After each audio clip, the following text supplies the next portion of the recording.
Some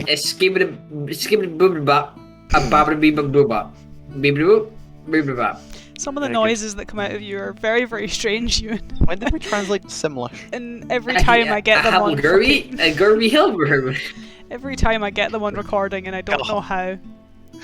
The fact that Katy Perry recorded songs in fucking Simlish for The Sims 3 DLC is one of the weirdest things that has ever existed.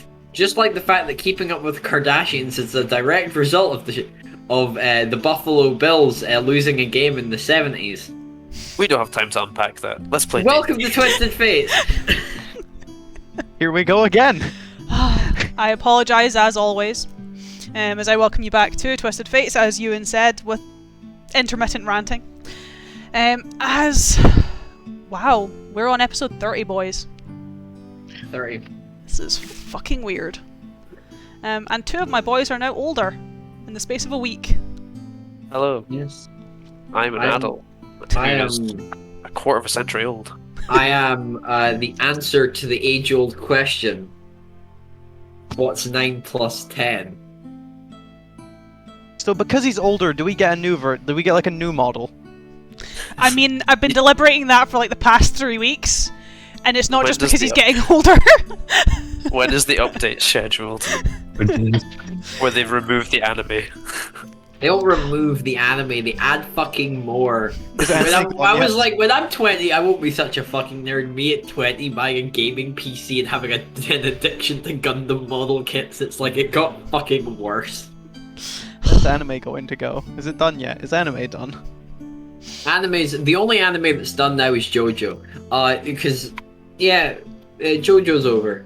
Sad times. He gets excited over anime, I don't know if anyone can tell.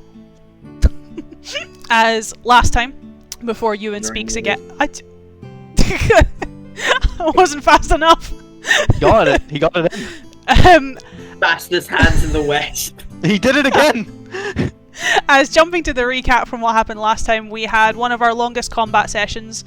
2.5 hours of footage, which I think I've edited down to like just under 2 hours of footage that is just combat. The boys fought against Gairdra and his Northol, as well as some Blights and Otto. They managed to rescue Sophia. Gairdra and his dragon left the combat, kind of about halfway through.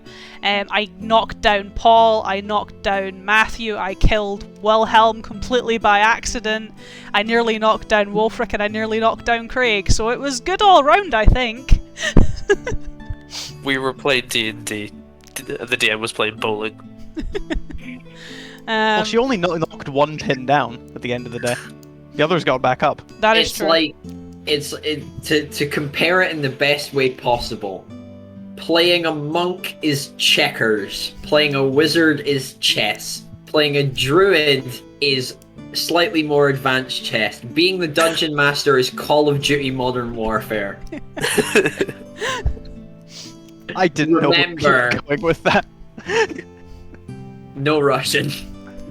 No Russian. Yes, as after the combat, when the kind of mist had cleared, they kind of took a bit of time to rest in this kind of building that Gairdra had set up for himself as his base of operations in Myrr.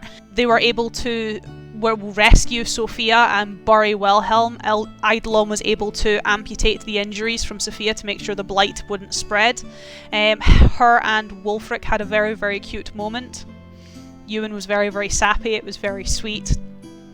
Eidolon took her legs like some kind of fucking weirdo. And put them in a cupboard. I put them in a closet. I needed to analyze the legs. Fucking calm down, fucking Ed Gein. I don't get it. I think he's the serial killer that made furniture out of dead people. But anyway, we don't have enough time to. You can Google him in the break, Craig. As they also that next morning investigated the building, found some letters from both Gairdra and the wolf, pertaining to some of their movements, particularly for Gairdra, some of his movements in Aramba and Ilvania, finding a possible ally in the ruins, as well as the names of some watchmen who have kind of become double agents, as well as their next move, or at least the Blight's next move, not necessarily Gairdra's, as it would appear he is returned to Ilvania itself, where both from the wolf's perspective and from Geirdra's perspective, it would appear that their next stop is Myrr, to burn the forest. For some reason, may or may not pertain to Ranagash.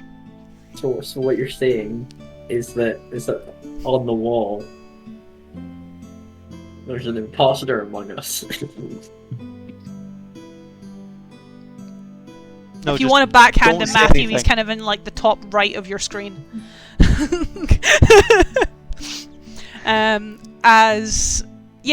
of Human, I take back any apologies about the comment I made about 2 sessions ago. I When don't the feel bad watchman anymore. is sus. Please disconnect. Please disconnect. Please disconnect. This is a long. Wait, no, he's on a new PC. Not yet. This isn't a new PC. This is still my laptop. Disconnect. Disconnect. We're not there yet. He still has half an hour. As fuck's sake, you boys are just getting worse and worse every time that session number ticks over. I don't want to see an Among Us meme. If I see one, I'm leaving. I'm just going. You gave me the opportunity for a fucking Among Us joke, and that was your folly, Craig. To take it. As I slowly break down, the end of last session, the boys left the kind of prison camp. They were able to reconvene with some of the Iron Dragons who were returning, obviously, the survivors back to wherever they came from and taking those who had nowhere to go back to Drakenel. The boys themselves obviously took Sophia, but also took a woman named Lenara, who used to run the Wavering Longhouse in Thornsgard. Her husband and her young daughter left the town after she was taken, but she is alive and well, though slightly malnourished, as the group were able to take her and Sophia back to Thornsgard, where, if you boys have not updated your sheets, you will have obviously had a long rest between there and now. If there's anything you are missing, I don't think so, but in case there is, you can obviously update that. If, for example, Eidolon, Ranagash, your rings are missing charges, you have the opportunity to get the missing charges back because you'll have taken a long rest. In the interim, Matthew has his new portents, and we are officially starting the session before Ewan goes off on another tangent or breaks me again, with the 4 of you, obviously Sophia and Lunara, riding the warhorse Snapdragon as the collection of you arrive into Thornsgard.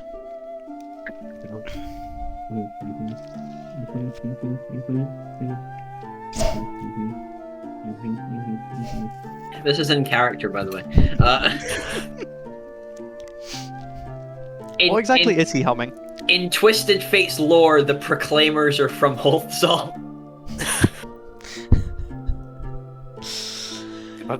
There you go. Now the lore document needs to get that even bit more fucked. Lore document. Among Us meme made. Lore document fucked. Oh yeah, it's Twisted Fate's time. Paul, I hate you. What? That wasn't worth it. That wasn't. That wasn't worth it. Kind of arriving back into the town, what do the 4 of you, I guess, do? Right. Let's get everybody into the longhouse, and we'll strategize from there. For now, we'll let Wolfric lead because these are his people, so I'll be following Wolfric wherever he's going. As would I. Matthew? Yeah. As you guys all head into the longhouse, not a lot of people are obviously there. Sam is wandering around, seeing the 4 of you enter. He initially pays you no mind, and then obviously sees that at least Wolfric's carrying Sophia and Lunara is with you. As he kind of rushes over, leaving what he's got left upon one of the tables. You found her. What's happened to her? It's a long story. We encountered the people. The people were being a lot of the people that are still alive are on their way back because the Iron Dragons are leading them back. Long story short, they were being held by. I don't fully know how to describe him in a word other than like a cackling supervillain, like a Saturday morning cartoon. This man isn't real. Like like my prom date stood me up and now I want to commit massive acts of violence against the rest of the universe. Idle cocks his head to the side and more just gives like a, yeah, no, that is the case. Basically, a misanthropic half-werewolf man who can create fucked up flesh abominations as well as these zombies is the person that captured a good majority of everyone, but they're on their way back because we purged his influence from that area. What about the rest of the people who were taken from Thornsgard? They're on their... You mean the ones that aren't with the Iron Dragons? Well, I was assuming that if the people of Thornsgard were there, they would have come back with you. Lunara's with you, and so Sophia. Was there no one else? Quick sidebar, was there no one else? I was sure... It was just Lunara and Sophia. These were the only survivors of Thornsgard. The rest were from Bloodsoul or Drakenel. Well... And Wolfert kind of gestures at Sophia and Lunara and is like, unless they're in Drakenel, this is all that's left. Alright. He kind of looks down. I can take care of Sophia if you're still planning on traveling. If you have plans to stay, that would also be appreciated, to have an extra pair of hands. We can't stay for very long, unfortunately. He still needs to be tracked down and stopped, but I want to at least help restructure some things before we get back on the road. Starting of which, do you have a spare chair and some old, like, carriage wheels, wagon wheels, cart wheels? There's a couple of carts and carriages out the back that the travellers used to use. Obviously they've not really got much use anymore. That's perfect. That's what I was looking for. Wolfert kind of pulls out a chair, sits Sophia down on it. Do you want... So Wildflower, do you want your favourite chair? And I'll go sort something for you. No, I'll be fine. Just try not to break too much. Alright, and Wolfric will go... It's like, Eidolon, are you any good with woodwork? Oh no, Mason's tools is mainly just stonework. Eidolon would just give a small shake of his head. Not something I've worked with before, sorry. We can figure something out. And basically, I'm not sure because I'm not a battle master anymore if I still have Smith's tools proficiency. I think you'd lost it. I would say so. I know it's part of the Battlemaster feature to obviously have the proficiency in Smith's tools, but I wouldn't see how changing your class would make you lose a proficiency you'll have been skilled in. So I would say you'd still have proficiency with them. Because you becoming a paladin isn't going to make you forget how to, like, make a nail or tend a blade. So what Wolfric's going to do is he's going to go into the storage shed and he's going to take, like metal all ends and nails and stuff. And he's going to take the carriages, little wheelbarrows or whatever. And he's going to try and then take a chair. And he's going to try and essentially jury-rig a wheelchair. As long as you make a brace at the bottom, that would work perfectly. Yeah, just brace, wheels, back wheels. What skill would crafting come under? Probably survival? It's the closest one to it. Performance? I mean, I was going to say, like, Smith tools, because I'm working with metal and I'm, like, nailing stuff together. Well, it's just to see if you've got the extra proficiency. Like, if you have proficiency in survival, you get that on top of the proficiency in Smith's tools. I do not have proficiency in survival. Okay, then it would just be proficiency bonus with probably your dex, which is 0. 0. So, slash are 1d20 plus 4. 10. That's neutral. You're making progress. It's not a very quick job, nor is it something you're very familiar with.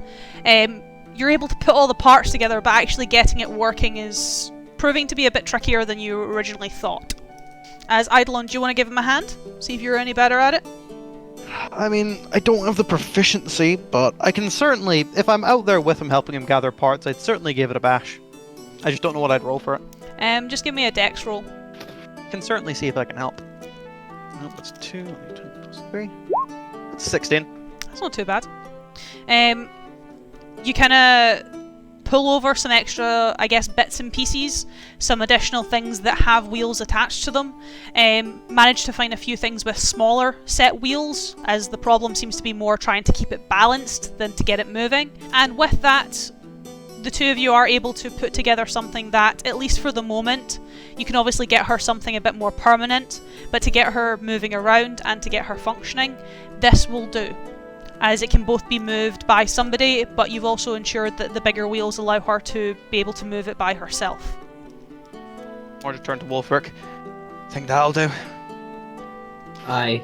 All we need to do is get some upholstery on it, because it's just a wooden chair, so we'll need something a bit more comfortable for her to sit on. You mentioned a smith that you knew in the Iron Dragons. Think they could help whip anything up more permanent for her? Oh, well, absolutely. Lambert's the best there is. He might not be able to read, but very well. But You need to include pictures in a letter. I mean, there's like a furniture like makers that near Hovsall, and all of their instructions are just pictures. I'm not familiar with the notion of picture books, but yes, that would certainly do fine. It's called IKEA. Another thing for Hovsall, IKEA. Are the meatballs good? Flat pack furniture. Please don't. Highly efficient. The two of you are going to Managed put to death in me include at some so point. many things. You hear about the Keebler elves. Okay, moving on. As the two of you kind of gather together some extra bits and pieces to start upholstering the chairs, they're kind of obviously working away kind of in the almost stables and tool sheds out the back. Ranagash, Marcusar, what are the two of you doing? Vibing. Helpful, Paul. Where's the sometimes you just need two men meme? Because that's literally what just this is, but again. Yeah. It's somewhere. It's somewhere. I'll find it. It's old. It's in the meme archives. It's like 10 weeks old or something. At this point. As I guess the boys are at the back working, Lunara's kind of gone to one of the spare rooms, obviously, to take a rest. Sophia's kind of sitting, she's chatting with Sam. Nicholas is in the corner getting absolutely drunk, absolutely blathered at this time of day. What are the two of you doing? There was orcs in that encampment, wasn't there? Yes. Suppose I'd go to Ran and it's like, do you feel we should check on your kind to see how well they're doing after all that? At some point, yes. Suppose with what's happened, it's likely we're going into Myrr anyway. Far are the orcs from here? Far to be from here? If you're Day or so? travelling, On foot? it would be on foot because the trails would be too narrow for a horse. That, and you only really have one horse in Snapdragon now. You'd be looking at maybe about a week. Week on foot. Suppose after we've ensured the people here are safe, we should pay them a visit. Yes. Don't know what else Marcusar would do at this time. I guess kind of just cut about and make sure everyone in the longhouse is safe and secure. It seems to be. Well, for those who are left. Obviously, a lot of the people here have kind of gone or presumably have been taken by the Blight. But for those who are here, they're making do. As for my other two, as you guys are able to kind of put some upholstery onto the chair, make it a bit more comfortable as you kind of wheel it back into the longhouse. Wolfrick's done some carving on it, make it look nice. So it's not just a chair with wheels on it. At least tried to make it a bit fancier, a bit more comfortable, Yeah. a bit more ornate. whilst Wolfric's doing carvings, I'm finishing up the letter that I need to send back home. Which letter is Considering that? I never had the chance to finish the letter before, Sophia went missing. That is true, yeah. The one where I take blame for absolutely everything here, just to make sure that Ewan's crazy old elf friend isn't fucking murdered. Possibly not murdered. He's not getting murdered. I just might be for making sure of that. Add it to the list of things for Eidolon to be murdered for. I know. As you kind of bring the chair in, Eidolon obviously taking a seat to finish some of his scrawlings. Sophia kind of laughs as she looks over at you. Sam also kind of gives a chuckle. Well, I guess it will make do. Yeah. We'll see about Lambert getting you something a bit more permanent, but this should work for now. No, I like this one. Come on, help me on. Wolfric kind of helps her on. It's like, right, I feel like some modifications will be in need for moving about your shop. Well, a lot of the flower beds will need raised, and I'll probably need a few of them lowered. I won't be able to have hanging plants anymore, I can't reach them. Disabled access to the shop, I'll need to see about the stairs onto the second floor. Yeah. But you don't have the time to stay and help. Which is precisely why, Sophia, you know this is serious. I need the cloak. The cloak, the cloak that I keep. I haven't used it in years because the Iron Dragons haven't had a confrontation this serious in years. The shop will likely still be open. It's still in my room. Alright, I'll be right back.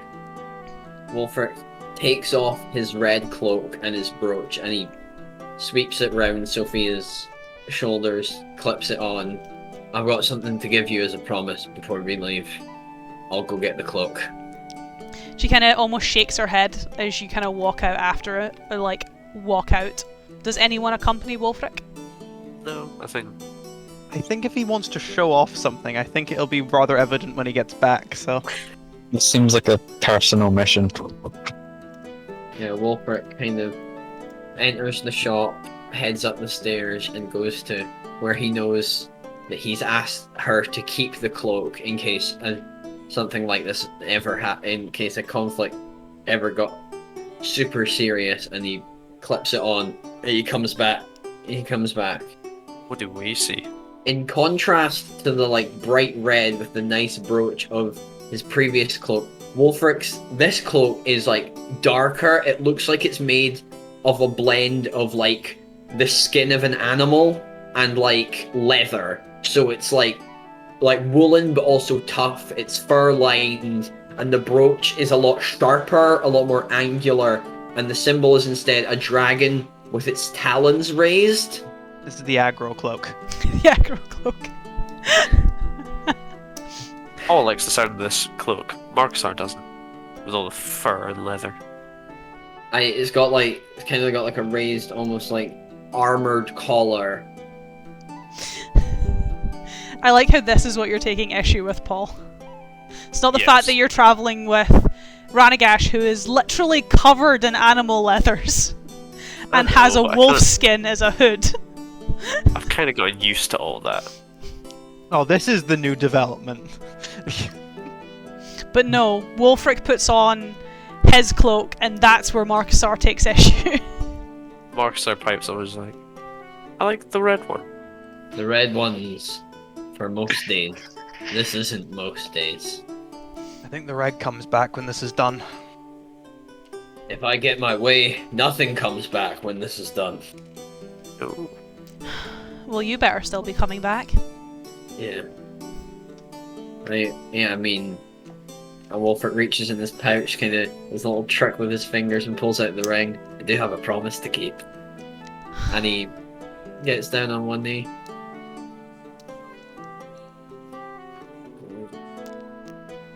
Ask me the question, Ewan. Sophia, will you marry me? Should I roll for it? Sheer depression that this will cause. roll persuasion. No, I don't think this is a persuasion. I think M just decides at this point. as she kind of smiles. She kind of, rather than puts her hand out, kind of takes the ring from you. When did you have the time to get this? Let's call it a moment of fate. A twisted fate. We now have a time paradox, ladies and gentlemen. As she puts on the ring, Let's go. just make sure that you keep this promise, okay? Absolutely. He gives her a kiss. Cute moment. Sorry, I didn't want to interrupt that, but I just had a fucking image in my head since she took the ring but didn't say anything and just suck it nerd and just wheels off. No, Thanks, I wouldn't leaves. do that. It's sweet. It's a cute gesture. Why I didn't interrupt? I am the provider of the shit posts, but I also provide wholesome moments. Cute posts. Perfectly balanced, Oh, as all things should be. As whilst the cute moment is going on, Ranagash, can you give me a con save with disadvantage? 6 is also a bad idea. That's not a nice number. 6 is also a very bad idea. Don't have that idea next time, Matthew. It's not. I mean, he See didn't. that, like, I don't have a choice, Craig. I mean, you could Dice have. decide. You could have had a 14, 16. 8 plus 4 plus 2. Where's the 4 coming from? Well, you can increase 1 by your intelligence. I know. So Why would I do that? no, not necessary. It would be 14. I lied to myself. Mm-hmm. As you're having this sweet moment, Wolfric and Sophia obviously embrace. Kind of Wolfric turning to obviously face you guys starting to go on your journey. Ranagash hits the deck.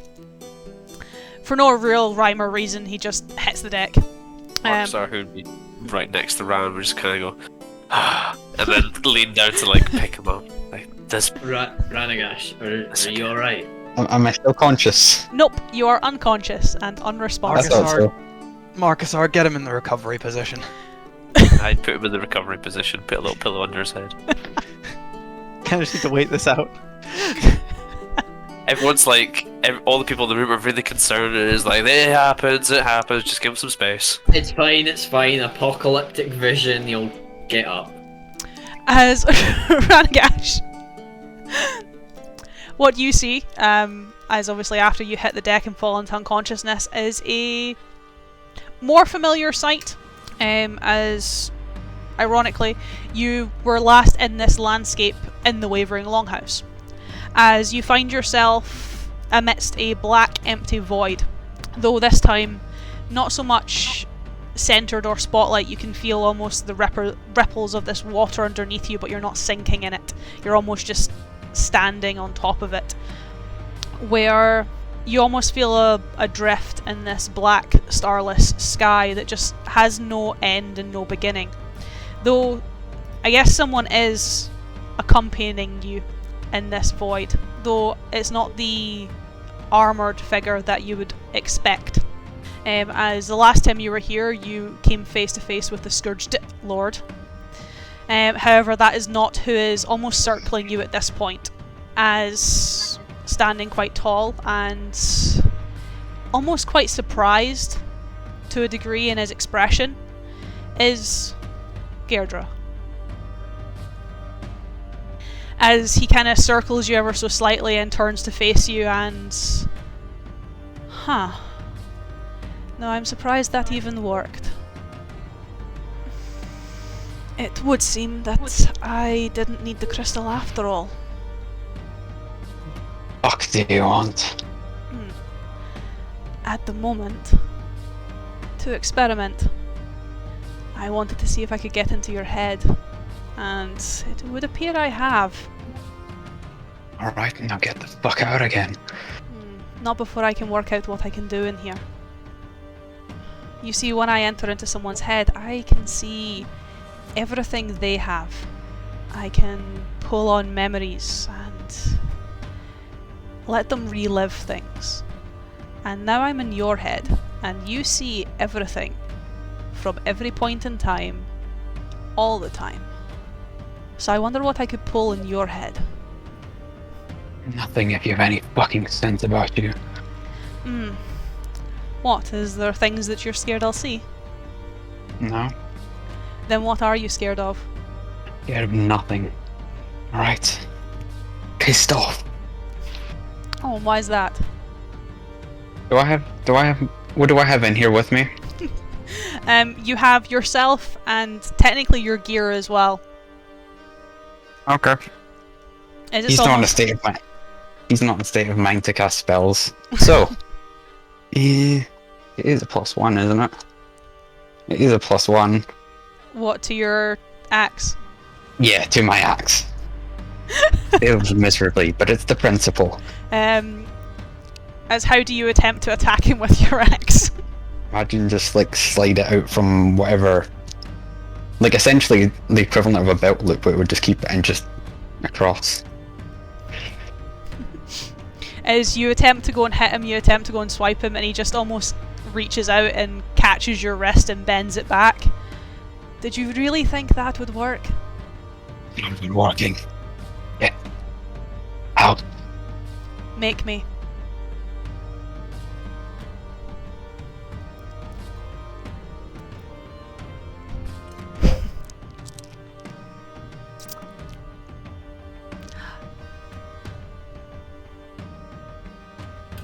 He still has my hand, doesn't he? He still has my wrist. Yep. So I can't really do much with that, can I? I mean, it is your head. Here's my head, so I guess I don't find my way out of this. I think my way out of this, and I think I want him to fuck off. Make a charisma save against banishment. I wish. Give me a wisdom save, Ran. Wisdom. One of these days I will not need to double check what all these numbers are, but I like to be sure. That day will be the day all of the numbers change, Oh. however. Would be a fail. Yeah. Not by much, though. I don't know if that makes it any better, though. No, that almost makes it worse. We're on the verge of greatness. So you take 16 force damage, Okay. as you obviously attempt to expel yourself from the dream, expel yourself from the dreamscape, and obviously expel him with it. You are unable to do so, as instead of it being expelled from the landscape, I guess, you're obviously taken from this black void and placed in Myrr. You're not too sure how, but as the landscape starts building up around you, it becomes a bit more familiar, though from a very, very long time ago. As you are still you, as you are now, but the scene that starts to unfold in front of you is around a campfire in a rather large tent, where 5 elders sit upon their seats, and your mother and father are, well, off to the side, as a very, very young Ranagash, only about maybe 7 or 8, is kind of standing before the elders, as Deirdre kind of walks from the shadow and stands to your side. Strange place for a memory that scares you. Thought this would have been a happy day for you. Would you like me to take you from this place? I think I can do it myself, thanks. And I'd like to focus on something I've seen before. He wants to talk me about my past. I'm going to do a stupid thing. And if you recall the vision of him visiting Aglon's wife Oh, I had a while ago, let's see if I can go there. mental 'Cause warfare. I'm very angry right now, so I'm quite literally going to commit psychological warfare on multiple levels. Give me a wisdom save, and I will pull up his sheet again to see what his wisdom mod is. I love that Deirdre is like, here's a traumatic thing from your backstory, Ranagash the Bastard. What are you gonna do to that? And Rand's like, well, you're a fucking virgin. Let's remind you of that. And 12 I to think you take him a to 17. hurt him the worst. fake mustache. As you attempt to pull Deirdre through the vision, you are able to expel him from this scene, at least before the elders have a chance to speak, and you hear your name. You kind of try to pull him through the void and into the vision that at least you want to take him to. However, it kind of goes blurry, The vision starts to shift. You are able to picture the wall, if only for a little bit, before you are taken back into the void, to a space of nothing, where Gairdra kind of laughs. What? You're wanting to fight? That's new. Because you do things when you make them angry. And when was it I made you angry? Was it... Every fucking time you open your mouth. See, I was going to be more specific. Was it when I beat your mum on the floor to the point that she nearly died? I'm not finished.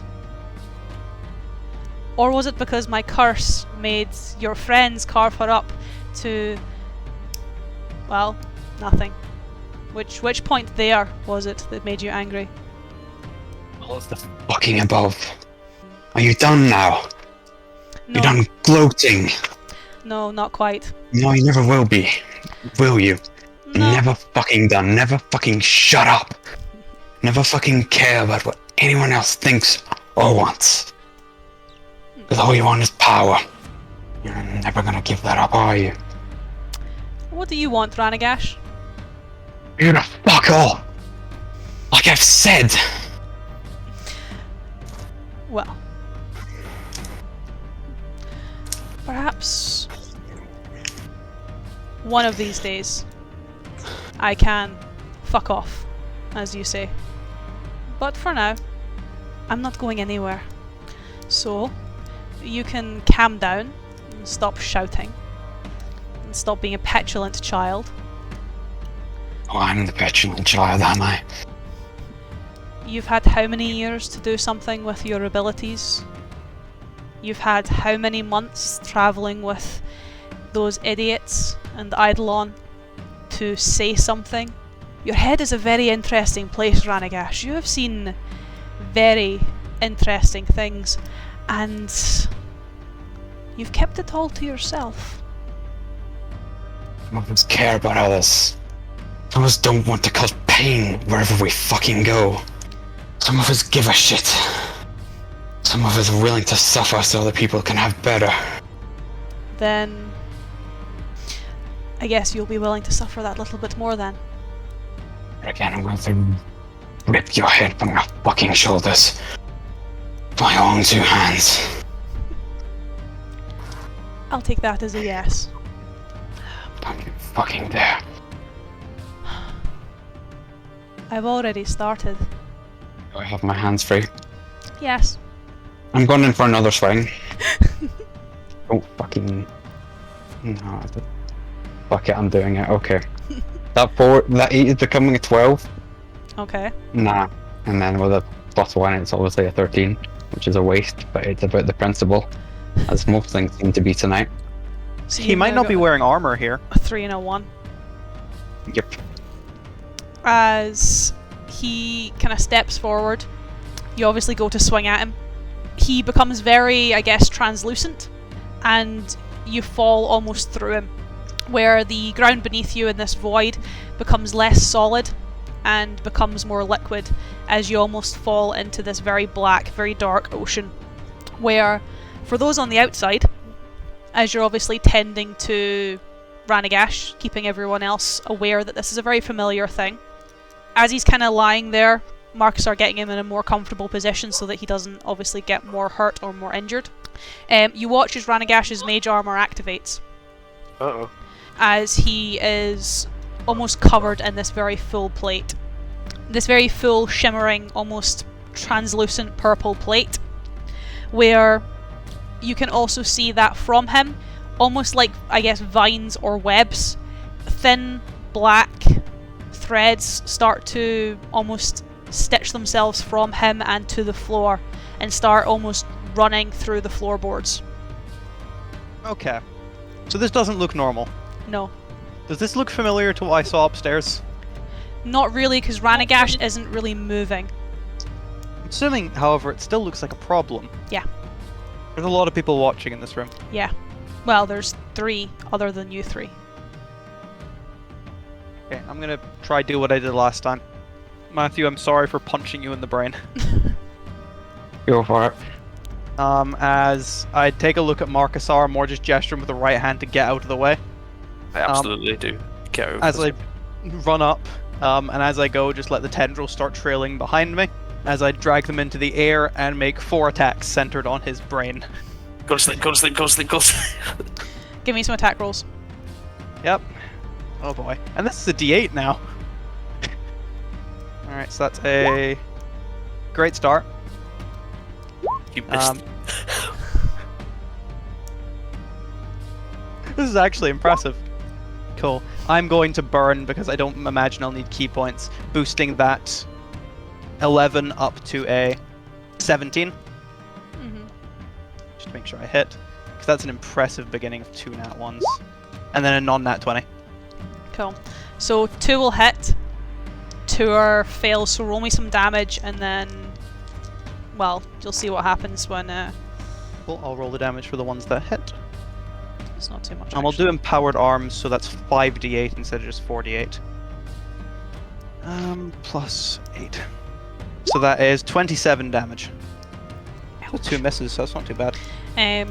As your tendrils obviously pierce into Ranagash, the tavern is definitely now in a very uproarious state, considering Eidolon's state. But that's, I guess, not for Eidolon what's more of the concern, as you obviously attempt to pierce into Ran. You attempt to pull him back from his visions, you attempt to pull him back from whatever's going on inside of his head, and something attacks you back. Aye, go ahead. Bitch. As you take 20 points of damage. What type? Force. Fuck. Don't exactly resist that. As you attempt to get into Ranagash's, or attempt to pierce Ranagash's mind, these black, almost Icarus veins that are kind of threading himself to the floor, they kind of coalesce and form as your own tendrils do, and wrap around your own tendrils, stopping them from hitting Ranagash. All of them? Well, apart from 2 of them that managed to dodge through and pierce Ranagash's head. Hope that helps. Where Ranagash, give me a wisdom saving throw with advantage, as Eidolon's tendrils attempt to pull you out from the black void. 1 plus 3. Wolford, do you mind calming the crowd? There we go. That's decent. As wrenched from memory and wrenched from vision, wrenched from this black void, you are given control of, well, your own body again, Ranagash. As you are on the floor with Eidolon's tendrils hovering over you and people screaming in the tavern, as obviously the 4 of you, well, Ranagash, you wake up on the floor. There is a panicked bar where Wolfric is attempting to calm some people down. Eidolon is hovering over you with tendrils, and Marcusar is... well, Marcusar's Marcusar, off in the corner. More just turned down to Ranagash. The problem this time being... Our favorite pain in the ass. Okay. Fine. As you more just stand up, it's a bit less eloquent than last time as you feel the tendrils rip from your head. Right, look, everybody, I'm very sorry that you had to witness this. It normally doesn't get this out of hand. An explanation would be nice. I have a condition. That's not a very good explanation, Ranagash. He's gonna like stop himself. There's other scraps left over from what you did earlier outside. Leftovers. Yeah, there'll be leftovers outside, aye. Do you mind if it gets turned into firewood? Not at all. Good. And then he'd leave and go outside and find it. There is a pile outside of the stables of broken carts and some broken carriage works. I'm fucking going at it with... If there's no axe available, I'm using my goddamn hand axe. Because I just need to break shit. I would scowl and follow after, leaving the letter I finished writing on the table with some coin. As you go out to find Ranagash hacking at wooden logs. I'm not saying anything, I'm just making sure he doesn't do anything Stupid. irrational. Venting rage is not irrational. I can imagine you like leaning against the table like, hey sport, How you doing? something you gonna talk about? I leave the bar up to Wolfric. Wolfric, what was that? Ranagash has Not These Ranagash. The same person that did this to you appears to be attempting to reach at Ranagash through his own mind. Wolfric, I'm talking about what Eidolon did. Eidolon was murdered by Gairdra, the person who took you, and was brought back to life by a portion of the corruption that Gairdra controls. Not the part that he controls, but a similar kind of thing. So he's different. Yes. Okay. You understand that was just... It's a lot to process. Yes. Are you sure you want to do this? Absolutely. Alright. I trust you. Just don't die this time. I couldn't do that again. I promise to come back. I promise to make it back. Alive. And ideally in one piece. Ideally in one piece, but whether that's the monster's fault or I trip and take my eye out, it can go either way with me. It'll more likely be the second one. I'll get someone. We'll sort out your shop as soon as we can. I can have Sam help me for now, and well, most of the redecorating can be done when you're home. I'm looking to get into a bit of business myself. Maybe a little bit of expansion is in order. Then I'll write to your dad. I don't trust you adding anything onto my shop. I'm going to trust you with something. It's not particularly important, but it will be useful. And Wolfric will reach into his pouch and pull out the 5 platinum and 55 of his gold. It's probably a bit of both. How did you come across platinum? Oh, we did a job for a lord, and you know that rich folks have no concept of how much money is to like common folk. This can be used for anything. Wedding, expansion, new anything. Just I'm trusting it with you because I trust you and I know you'll do what's best with it. Or I could just blow it all on really expensive stuff. You're not me. Yeah, but then I could pretend you're here with all of this really useless stuff that costs me lots of money.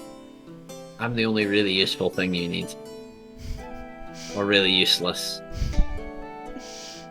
A bit of both. I vary from day to day. Go, you'll want to get back on the road. Alright. At least while you have light, and if you want to go to the forest, you'll need all the light you can get. I'll be okay. I have every faith. You're the strongest person I know. And he gives her a kiss. I love you. And then he... Right lads, are we ready to get going? Well, only Marcusar's in. Ranagash and Eidolon are outside. Marcus, just me, Wolfric. let's go get the boys from their breaking therapy session, and we'll get on the road. Is Eidolon Ranagash? Will you have just watched him break shit, Eidolon? I'm just watching him break shit, make sure he doesn't break himself. Hold on, let me see. I was just about to say. Let's see if Ranagash breaks I himself. did not break myself. He does not break himself. Eidolon's more just thinking, this needs to be a lot more under control than it is. But for now, he's letting this happen. As Eidolon, Ranagash, Wolfric and Marcusar join you outside. As there is now quite a hefty, more splintering pile of broken wood and carriage parts, as Ranagash has just kind of been going to town destroying it. Eidolon kind of standing on the sidelines back against the wall just watching it occur. Have you gotten out your system? Of it. Well, you're gonna have to work with some of it in your system because we need to get going. Alright. Everything okay in the tavern, Wolfric? Aye. Nothing else to it. Time to head back on the road. Where are we off to next? Well, we know Gairdre's heading for Myrr. Well, Gairdre isn't, but whoever they've got to do it for them is heading for Myrr. We need to head there. I suggested to Ran that we perhaps check on the orc encampments in the forest. If that's the main residency inside the forest, that's likely where they'll be looking to burn, in their own words. I'll trust your better judgment. So, most likelihood is we should get there, see what we're working with, and then, well, at the very least this time we'll be waiting for them and not the other way around. We'll have the drop on them in theory. And then after that, see when we get there. Right.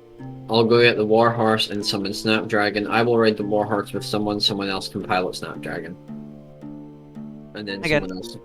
I'm happy to keep pace on the ground. Alright. Markstar, you're on the warhorse with me. Ran, you get Snapdragon. Alright. Rand looks like he needs to be, just on his own for a bit. Ran needs some alone time. It's more when we get on the road. Eidolon would, now that we're out of that slightly more awkward situation, give Wolfric a proper congratulations on proposing. Oh yeah, we never did that. Yeah, well, with the looming nerves of getting that all sorted, Gairdre just seems like another pebble on the roadside, so let's get him dealt with. Well, now, legally, you can't die. I hope you realize that.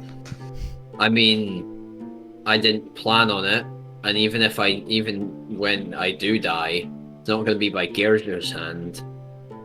No, the day you die will be very, very peaceful. I refuse to get killed by a man with the disposition of a kicked puppy. It's more like a puppy that was thrown into a bag and dropped off a roof. Honestly, I've met, people whose entire families have died who are less miserable than him. Listen, all I can say is I didn't think he was like this when I knew him. I only see this now. Yeah, you never expect it from those closest to you, because you like to think they're capable of better. You see, it's when you look back I realize that clearly not, but At least you expected from Gairdre. You expected anything, and he still kind of let you down. I expected maybe a tantrum, maybe for him to run off, try find himself somewhere else, not stay where he was and murder everybody close to him. That was what was unexpected. Yeah. When you look at the past, the roasted in the glasses, all the red flags just look like regular flags. You fucking quote BoJack Horseman. Don't fucking quote BoJack Horseman. Marksar's head just suddenly starts shifting. It looks a little bit like how he used to be, but a lot furrier. Awful. Nothing with drudgery topics. Congratulations, Wolfric. It's been on my mind for a while, and now it's confirmed, and I'm very happy. Now we just need to kill Gairdre, kill this dragon, in either order, and stop the crushing tides of unspeakable evil that he wishes to unleash upon the innocent people of this world. When you phrase it like that, it's a simple 3-step process. 3-step plan. It's like a recipe. Well, I don't know about the last part, but the first two are definitely the plan.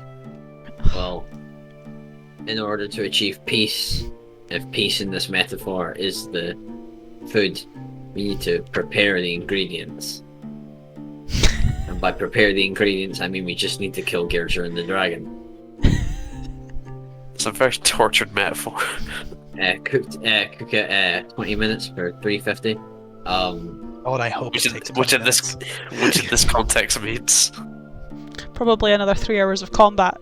Maybe We can't 20 create sessions from now. bonfire beneath them for 20 to minutes. make an omelette you have to break a few eggs. These eggs being Gairdre, and the omelette being saving the world. As Everyone's confused. No one understands. the four of you, To save this, I have to become Superman 4, a quest for peace.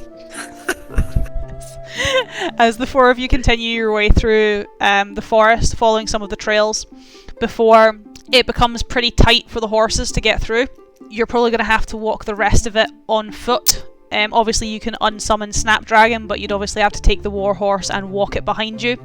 it's just not feasible to get through this part of the foliage, at least on horseback. Right, we do that.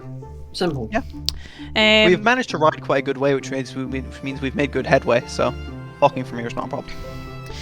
As you can continue your way through the forest, where the canopy starts to, I guess, almost envelop everything, as the kind of green hue of the forest just kind of covers everything, almost sending this very shimmering, crisp light over all of you, starting to almost radiate, where you obviously continue through the forest until nightfall, where for some of you, travelling in the dark obviously isn't ideal, nor do you ideally want to push yourselves to exhaustion, though that is an option if you want it, to keep travelling through the night. I don't think there's a point. I think since Myrr's still a good bit off, we should rest here and try get it to it tomorrow, if everybody agrees. There's some flame to light our way. Or would you like your Betty by Eidolon? No, it's completely up to you guys. It's more, by the sounds of it, we're not in a rush. Right, we'll take a rest. And to be frank, I think all of us will probably need the sleep, because I don't think any of us have had a real proper rest since the combat. I know we've had one mechanically, but... Yeah, like an actual stop, considering the rest you'll have taken between the prison and Thornsgard will have been obviously taking care of Lenara and Sophia as well. This is the first time that the four of you have actually probably been able to take a proper rest and a proper break since then. As you kind of, I guess, clear away some of the forest floor, give most of it to Sorrow's stallion, obviously to eat and feed that. Yourselves, you feed in water yourselves before putting down the bedrolls upon the forest floor as comfortably as you can. We'll have create food and water, and then cast, and then cooked up a meal. As we are all thankful for Ewan's meals. I mean, it's kept you well fed on this journey rather than having to go through bread and rations. As the four of you bed that night, obviously going to sleep before the next morning. I would like to do something during the night if that is possible. Yes. I'm sorry, Matthew, for this. No, you're not. I'm never fucking sorry. It's about maybe halfway through the night, definitely when it's still exceedingly dark in the sky, probably in the early AMs. Ranagesh, you'd be kicked awake. What? As Eidolon would more just gesture for you to get up and points over to a cleared out area of forest that he's just spent maybe the past half an hour clearing out. So it's a nice, almost circular area. So he just points over to it. Alright, and they'll take the hint and go over. As Eidolon will get up, stretch, walk over. Alright. This is getting absurd. We are almost to Myrr. We are almost to what is likely to be this world ending, this big one you confided in me almost 3 months ago, and you still don't have your visions under control. This is not an insult. This is just the truth. And if we are going to go there, and you are going to help us to deal with this, you need to be under control. You say it like it's easy. No, because I know it's not easy. It's just you don't have a choice. Because if something like that happens whilst we're in Myrr, or when we actually have to fight Gairdra and he doesn't just fuck off, we can't have uncertainty. You need to know what your powers can do, and most importantly, you cannot be controlled by them, you need to control them. Which is why I'm doing this now and not just standing by idle. And by Eidolon. They both And then have a you tiny sorry. laugh. Ranagesh and Eidolon cut the seriousness for a second to giggle at Idle. Hyonk. Scandinavian clown go hyonk. Anyway. Completely ruined the mood there, but okay, let's go. Do you understand? Yes. That makes this a lot easier then. Every time you've had a vision, not had one for the rest of the day, you force one out and then that's it. What you need to be able to do now is just deal with it, cope with it when you have them. Which by tonight, you're going to have, as he just sticks up his hand, 3. Continuous. When you are in them, you will stay in them, you will experience what you need to see, and then you will choose to leave. Is that understood? Fine. I don't need to sound so happy about it. He'd more just turn around, dust his hands for a second. First, we'll keep this simple, as he'd pick up just a twig from the forest that he's cleared out and toss it to you. Give me a vision about this area. We keep this generic, we keep this broad, nothing that could potentially harm your mind. This area is in points like just at the clearing you've made. This exact area of forest. Tell me the animals that came through here maybe a year ago. Something simple like that. Righty. Let me make sure I get the right. I still have. Is that the right spell? I think that's the right spell. I did take a new spell, but I don't have that prepared for this. And if, Ranagash, a vision fails, you run away, you turn away from a vision and are unable to see what you want, you are doing it again. We've had the time to try this easy, but we are getting too close for any training to be easy anymore. 1, 2, 3, 4, 5, 6, 7, 8. Oh boy. This will be fun. Fine. I sit down, legs in a basket, runestone in hand, and cast. Is this do time? Can this do time? Can clairvoyance do time? Is it clairvoyance sufficient? Will that be satisfactory for the Give me a second, I am having a look. I don't have. Oh no, I do have definition here. No, that's the question one. That's not how low. Also, I think that's through St. Maya. Yeah. So I'm asking for you to look into your brain and take your brain whole. I am once again asking you to have a vision. I'm going to be asking him to have a lot of visions right now. Yeah. And it depends. You guys might actually wake up during this because I don't know what Ranagash's noise levels are. Ranagash better have the worst trip of his life. Okay, so the way that we'll do this, because obviously your visions are also RP based as well as, I guess, mechanics based for Ran. We will do it clairvoyance, which obviously creates the eye and allows you to see, and then we will give you a wisdom save against your own spell save DC to see if you can control what the clairvoyance actually sees rather than giving you a vision of the location as it stands in the present. Right. So it's kind of like meta magic, but with like a save on it. Yes. Okay. This will be interesting. What are my odds here? Well, what's your spell save DC? About 40% success chance. And with clairvoyance, I can cast it 9 times using 3rd and above spell slots. You see how many attempts you have tonight to get it right. So, I'm going to copy this command before I send it. So, because I'm going to be using it up to 9 times. The first of many. 14, that's a fail. Cool. As Ranagash takes a seat, takes the twig, kind of focuses and concentrates, you're able to produce your clairvoyance, you're able to produce a sensory for the area where you can see the present, you can see yourself, and you can see Eidolon, and you attempt to peer into the past of this region, this area, this forest, and your clairvoyance is dispelled. And he's like shake himself, like right himself again, because obviously that's a lot of... Right again. Not even waiting for Eidolon to say anything. Eidolon will essentially be pacing in front of you. Yeah. That's even worse. Same thing. Almost a bubble popping noise in the background. Keep that up to date. We've got 7 tries left. Yep. I'd more just point at Ranagash the next time he snaps out of this one. You're relying too much on your rune stones, Ranagash. This is in your mind. Alright, Mr. Monk, let me just cast my spells without casting focus. There we go. I hate that you're right. Afterwards, it worked. I hate that you're right. I hate it. As Mr. Monk was right. maybe out of frustration, you kind of more toss the runestone aside, kind of like as if that's going to work. Whereas outside of channeling your runestones, channeling your magic through your casting focus, you are actually able to control your clairvoyance. You are able to let it see this place, almost rewind time to however far you want to go back, whether that's 10 minutes, 10 years, or 10,000 years. 10,000's a bit much, let's just go with the one that was suggested. As this area earlier today.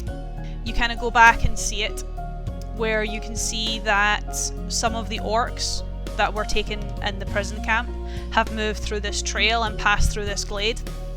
They have marked several of the trees, more warning sigils. You can see it being carved as their shades and shadows do so in the background.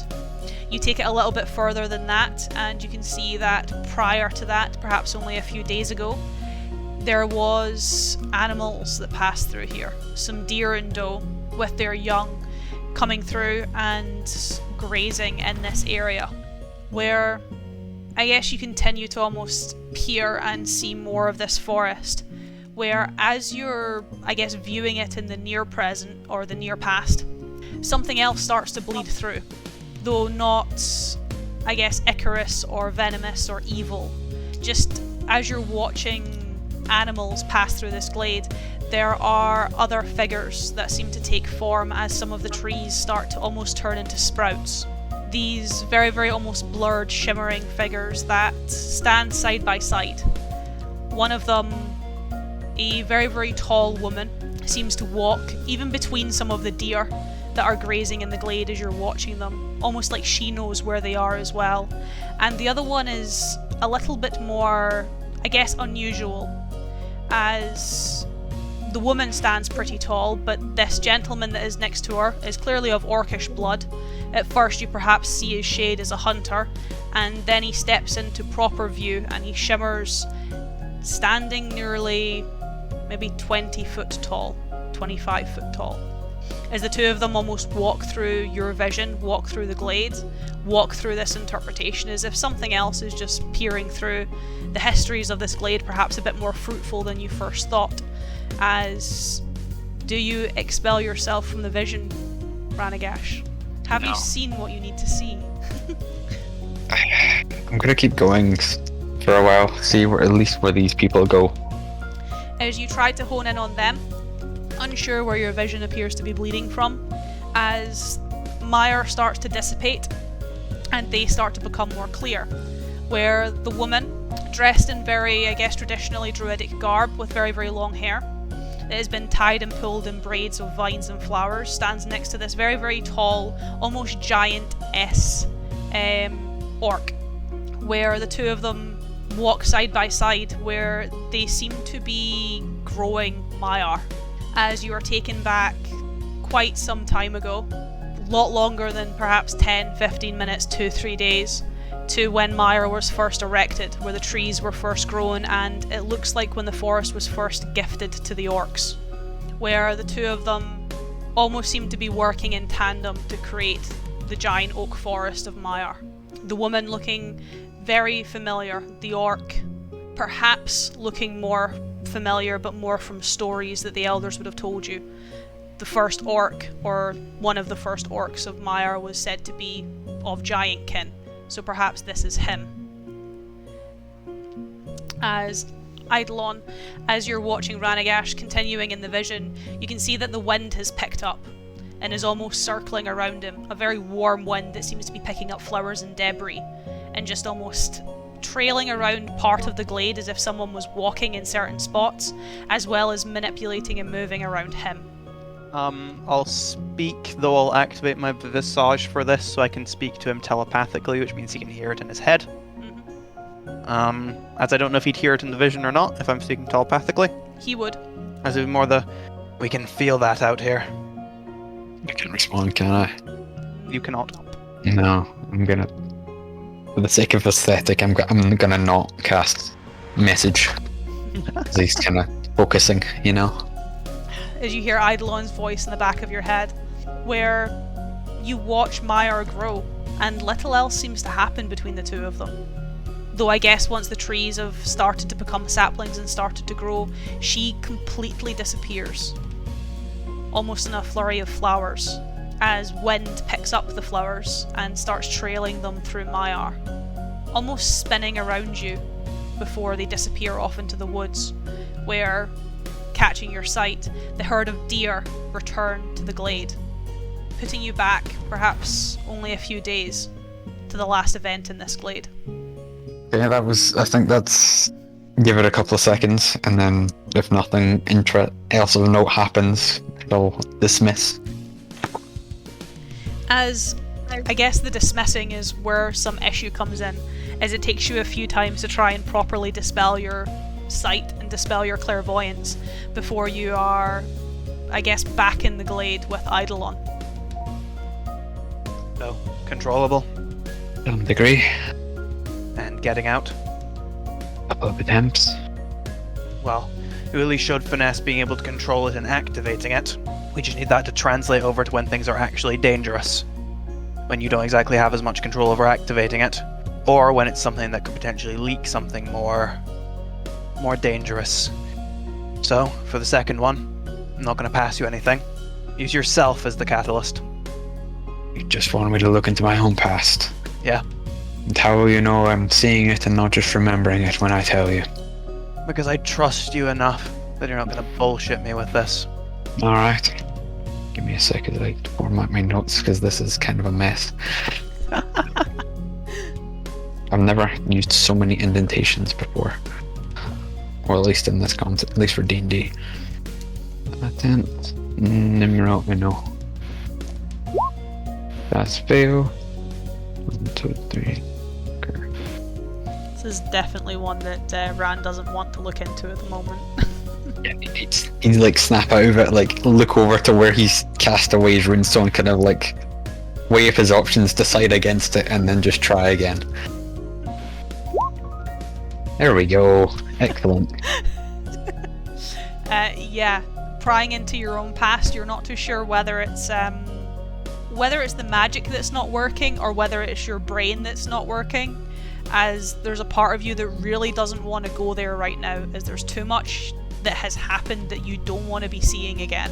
And at least the stuff that's more prevalent in your brain, you're worried that's the stuff you're going to see, as I guess it's almost like a cold sweat that starts to come over you. Eidolon, you'll even be able to see it in him, where Ranagash is just not. Would he have his water skin on him? Let's say, for the sake of argument, that he does. He take it out and have a swig of it as I take a swig of this, because I'm method acting very hard tonight for some reason. As Eidolon would more just give a sigh. Okay, we'll leave that one for tonight, but the next time we do this, I'm not leaving that out. Is that understood? Yes. And now, maybe I'll ask them in the morning, but for now I don't feel comfortable stealing one of, as he gestures his thumb back at Wulfric and Marksar. I wouldn't exactly feel comfortable stealing one of their possessions to have you have a vision about that. But, as Eidolon would just go over to his own satchel, and I don't have too much on me, but I have simple memorabilia from back home. As Eidolon would pull out a picture, and more just hand it to you. It's a rather simple portrait, it's just himself and his wife. Context isn't important. Just peer into my past if your past is too difficult at the moment, and give me a vision. Reason this is obviously difficult is how it's failed in the past. You need to exert complete control over this. Just to confirm for note's sake, is it specifically surrounding this picture, or is the picture just like a focus, if you like? Just a focus into Eidolon. Okay. Just so I know I'm writing the right thing. I need to ask Wulfric and Marksar in the morning if I can just have some of their belongings for Ranagash training. Specifically like that, though. And that's in another language, but I don't know any well enough. 14, so that's a fail. It's more just, if after that one fails, it's more just like the 3 snaps. You are not sleeping tonight until you finish this. I get the feeling I'm not sleeping tonight. So much sass. Exact same roll. Let me just... 1, 2, 3, 4, 5, 6, 7. 2. 3, 4, 5, 6, 7. We're into the 5th level slots now, ladies and gentlemen, and others. Does that give him a lower DC since he's upcasting? I mean, it is I a wouldn't imagine. 5th level slot, but no. Yeah, Clairvoyance gets no benefits from upcasting. Oh, I just meant for RP purposes. 5th level slot number 2. There we go. Turns out the threat of no sleep worked the charm.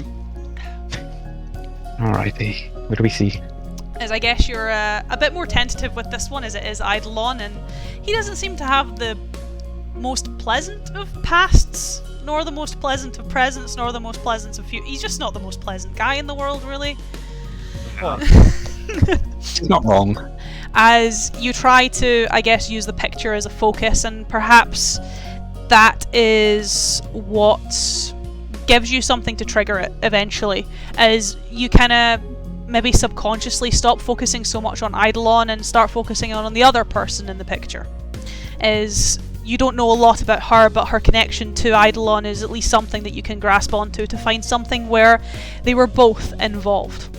As the landscape of Myrr starts to shift and change, and you start to find yourself somewhere else, in a rather blurry, to start with, almost ballroom, where the corners are started to flicker and light up with candlelight, where a chandelier hangs down low in the centre with thousands of candles being lit on it. There are a collection of tables all centred around this very open floor, where blurred faces seem to sit around them. Almost ornate flowers and meals being catered to these people. Almost hundreds of people, countless at this point, where their faces just merge into one, and the distance seems to almost fade to the point where you can't see the edges of the room. You are one of these people, as you are quite close to the edge of this almost open floor, where at the centre, almost dancing, where you can hear very melodic music, that of a music box, but almost being played more orchestrally, where a young woman is taking centre stage underneath a chandelier. A young elven woman with golden hair that has been wrapped in a silver laurel leaf, kind of almost pulled and braided very, very ornately, and a dress that almost looks like it's been made out of the feathers of a white peacock that seems to trail across the floor and has been fashioned into a corset and bodice that at times almost looks like it's shimmering liquid silver and scattering glitter and dust into the air every time she turns, and another candle seems to illuminate another feather upon the dress. Obviously, looking around the room, taking your attention away from her, though everyone else's attention is very much fixated on her, you see her start to move towards, I guess, a more long, sprawling table that seems to head this floor, where behind it there is a very large ornate cake, and in front of it there is a collection of, well, I guess, familiar face and strange faces. As kind of taking the end seats on the left and right, there is a kind of dark-haired elf, or half-elf, you're not too sure. Very kind of greyish skin, very long black hair that has been pulled back in a silver bauble. And on the other side there is a kind of almost dark-skinned, almost crimson-haired dwarf that has had the hair cut for an occasion, but even then it's been pulled back into a neat ponytail. To the left and right of him, there are two empty seats, and in the centre is Eidolon, a very young Eidolon. His hair, I guess, a little bit shorter than it is now, though it's been pulled back and put in a bun, straightened to its best, and he is clean-shaven, as he wears simple linens that are a bit more noble in their attire. It's probably the first time you've ever seen him in noble attire, and you see that, similar to the woman's dress, along his collar and wrapped around it there is another white peacock feather, as the young woman dances towards him. Though, as she does so, out of the corner of your eye as you're watching her move towards Eidolon, you can see that, just in the corner of your vision, some of the trees of Myrr are still there. They're still, I guess, sprouting from the cobbles of this ballroom. And Eidolon, my Eidolon, as in the real one, not the vision one.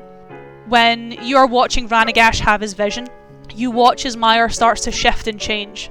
You watch as the grass, some of it starts to be overlaid with cobbles. Very silvery, smooth cobbles. You watch as some of the oak trees start to disappear and form into pillars that start to support a very, very large chandelier in the centre of this glade that you have created.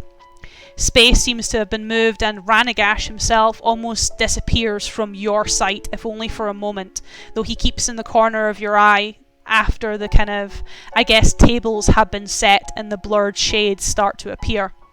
A rather large table appears in front of you, and in the background where Markazar and Wulfric would have slept, you see more familiar shades, that of Modak and Quinaris, as they don't seem to be what takes your attention, as instead she is what takes your attention. As centre of the glade, moving towards you, almost dancing, you can hear Modak and Quinaris mocking you from the side, the fact that, you know, you should be dancing with your wife, as Fereth approaches you, moving around the table. And I guess the most disturbing thing is you try to keep your attention on Ranagash and not the shade, as she touches you, and you can feel her hands there, as she kind of runs her hand down your arm and takes your hand, as you hear her voice, as she did on that day. As Ranagash, you'll be able to hear her talk to Eidolon as well, though the Eidolon you're watching is that of the younger version, as a very soft voice almost smiles, kind of mocking him. Come on, trust me, Eidolon. Let me take the lead this once, so we can actually do this together. Should I respond, or should I leave it to you for what Ranagash hears first? Well, that is what Ranagash hears. He doesn't hear you respond until you respond. I still have myself in real life. Yep. Well, in the real scape. As he'd more just steal himself. He's not going to move her hand off his arm because, well, in a cruel sense, he's missed that for a long time. This isn't real. You aren't real, Faye. What do you mean it's not real? The whole thing is just a conjuration. It's just an illusion. As I'm just keeping my eyes just straight forward. Hurts too, but it's not moving. Well, if you're getting cold feet, I would have preferred you got them at the altar rather than here. I take this cruel dance, will this end? Just because you've got 2 left feet doesn't mean it's going to be cruel. Can Ranagash see Eidolon? Yep. And he can hear you, speaking as you. There is a steady stream of tears going down his face. Eidolon has only ever shed a single tear in the company of the party before. Yes, Mark, so that was you. Credit where credit is due.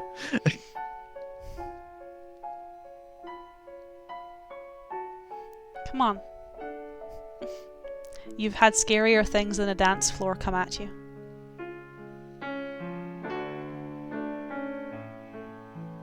Yes, but nothing's ever imposed itself as large as you have. Does he take her hand and stand up?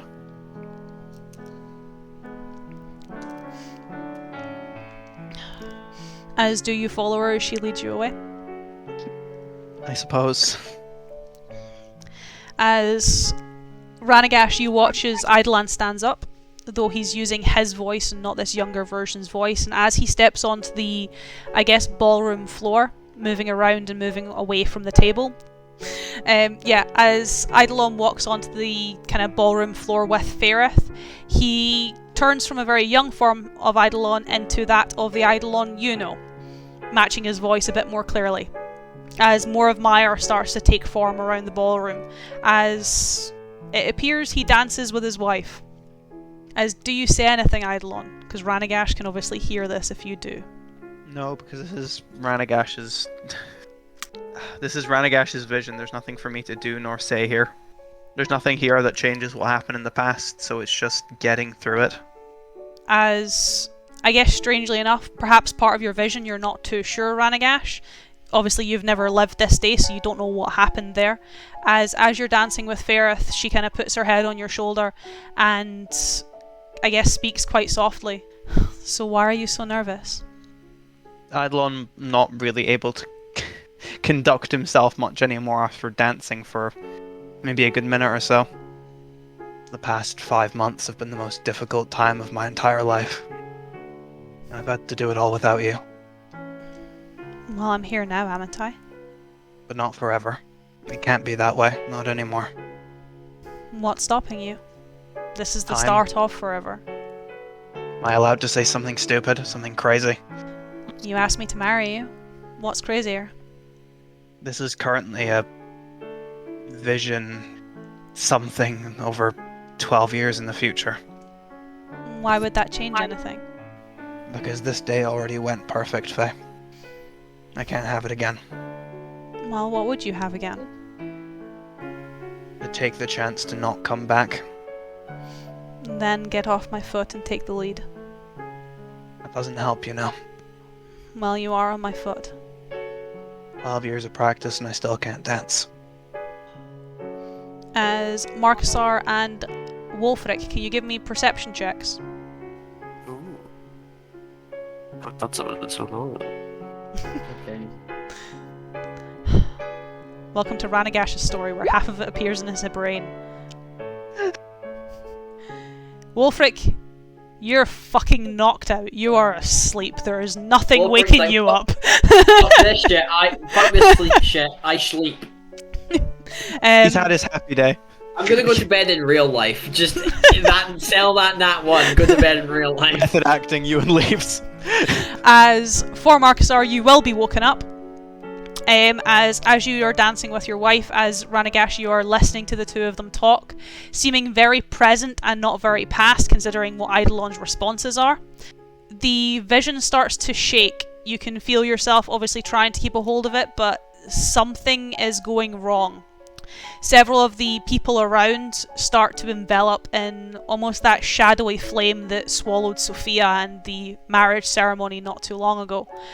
And the chandelier starts to come loose as the trees start to reform and the pillars start to collapse, where Eidolon, you're able to see that the chandelier starts to break, almost crashing down, and would crash down upon you and Ferrith. Do you do anything? I'm assuming I have some time before that happens to react. Yes. I'm just gonna stop dancing and just pull her in. Push her head against his shoulder so that she can't see up. I love you, Faye. I miss you. As the chandelier comes crashing down, Marcusar, you're woken up by a tremendous, almost glass shattering, metal breaking. Eidolon, as you take 12 damage, as a chandelier falls on your head. Shocking. And as everything starts to, I guess, burn in this black flame, Ranagash, you're obviously pulled into that weird state between the dreamscape and reality, where everything starts to fade, everything starts to disappear. Only a few things are left behind, some broken cobbles along the ground, the remains of, well, a wedding cake, a few of the tables that have been strewn around, and Ferrith. As Eidolon, you are still holding her, as the remains of a chandelier lie around the two of you. Eidolon wouldn't say anything then, it's more just the knowing this is gonna end soon, just letting himself forget that this is where he is in time, probably closing his eyes. As Ranagash, you can obviously see the two of them holding one another. You're not too sure why that is, in the grand scheme of things. Marcusar, you obviously wake up to the noise of something smashing and smack your head off of a table. You're not too sure how a table got there in the first place, but there is a table above you. That's... what? Stand up and look around. When you kind of, I guess, crawl out from under the table and look around, you can see the remains of a chandelier scattered across the woodland. You can see a few other tables, one of which has the destroyed remains of a wedding cake, and you can see Eidolon holding a very beautifully dressed woman with very, very golden hair, keeping her close until she almost disappears into starlight. Though it takes a while before that happens, as Eidolon, your wife, does eventually disappear. It would almost be the slightly hopeless thing then, as it's starting to disappear, it's more as they start essentially dissipating into, I'm assuming, like almost mist. Yep. It's almost that as that happens, it's the slightly pathetic, hopeless gesture of just reaching out, trying to like grab the pieces of it. Obviously just it fading away. To explain. As you just look over at Ranagash. He did good. Table's still in front of me. Yep. I like pat it down and like It's a table. it's table. At least The we have next time, firewood. Ran, Yes. try stop something like that sooner. Alright.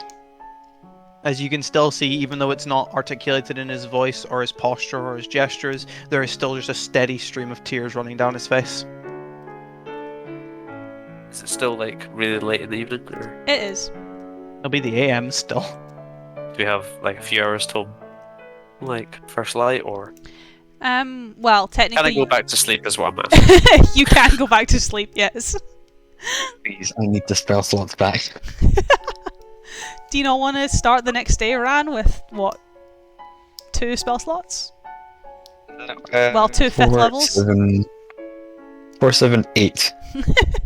8 spell slots. 7 of them second level or first, and the last one 6th. I'd Lawnmower stays in the exact same place that he was at the end of that sort of vision.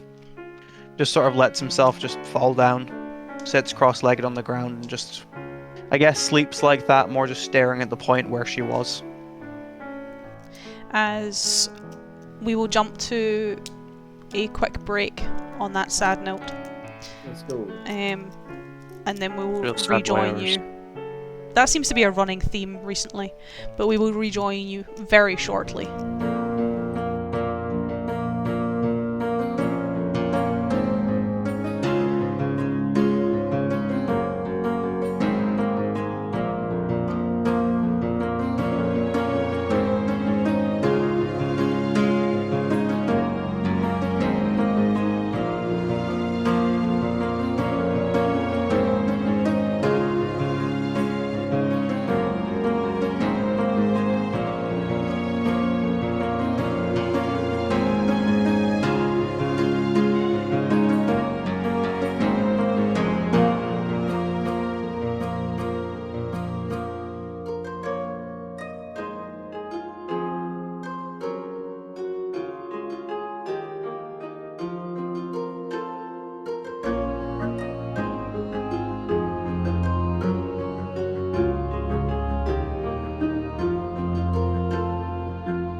as we are also back.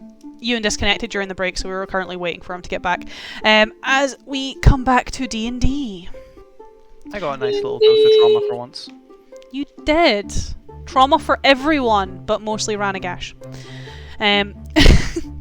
As I guess we get into the morning after, as we kind of have to deal with that before you guys get on to some more travelling. As Marcusar, you'll have obviously pulled your bedroll out from under the table and moved it elsewhere. Eidolon, you'll have obviously gone to bed, and Ranagash, you'll have tried to get some sleep. Where I actually need to get rid of one of your portents because it's still here. Why is it still here? It is now gone.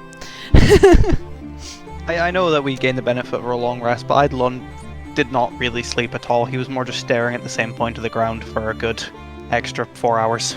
Feck, I'm useless anyway. Matthew, roll me your portents.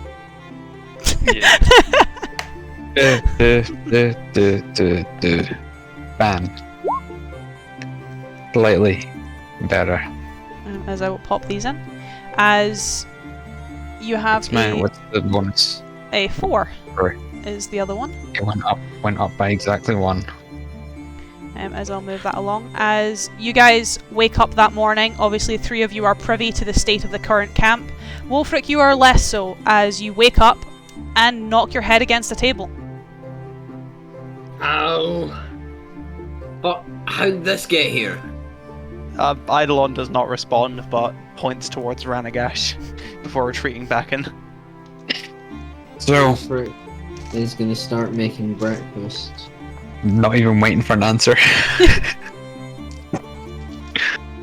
He can serve it on the tables. We do have tables. Yeah.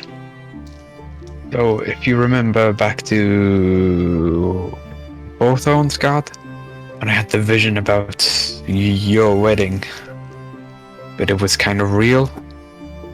Same thing happened, I take it, to do with Eidolon. Yes. Good guess. Don't know how that makes sense, although I suppose in fact never mind.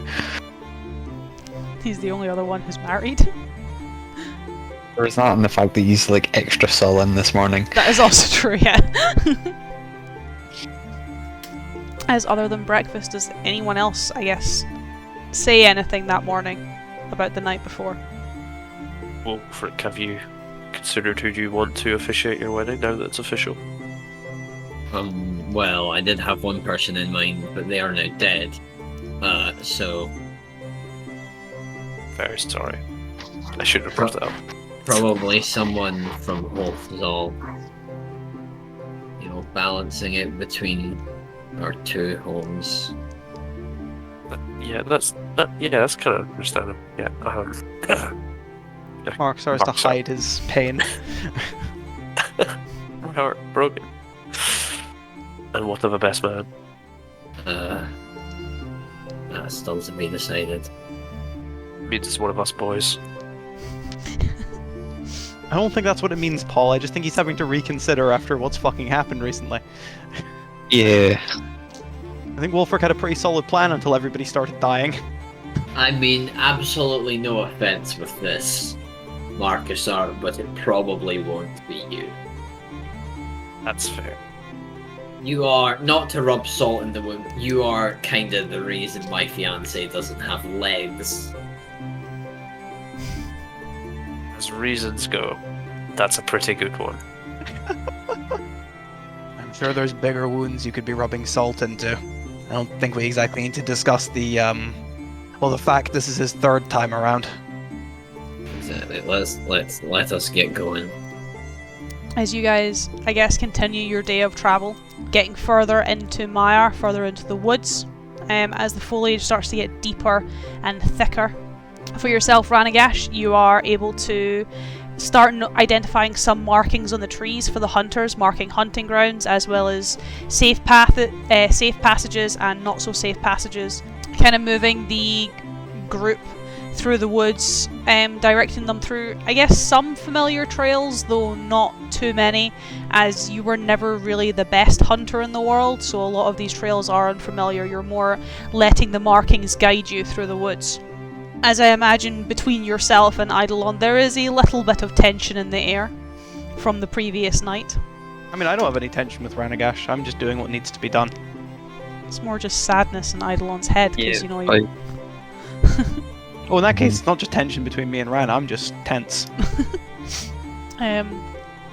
As moving through the wood, moving through the forest, kind of taking it that little bit further as you push into the night, you kind of start to make a little bit more progress towards the wood. Ran, you guess that the encampment is still probably about 5 days, give or take, at least another walk, as it's situated quite close to the coastline and quite far into Myrr, more for its own protection than anything else. If you were coming from Kinreen, this would be a lot easier as that's where the main road is. This you'd likely come through the hunting grounds, where I guess getting into that night, you guys obviously have food. Wolfric cooks up some grub, and well, Eidolon, do you attempt to do your vision training with Ran as the night falls and everyone goes to bed? I mean, that would be the intention, but I only really had flavor for the first one. It's okay. It's more I need, if the two of you are getting up to do the vision training, I need you both to make me perception checks. Can do. Oh boy. Closer to the end of the travel, by the way, closer to the when we're actually reaching the camp next time, getting away from that location, Eidolon would perk up a little bit and resume more casual conversation with Wolfric like normal.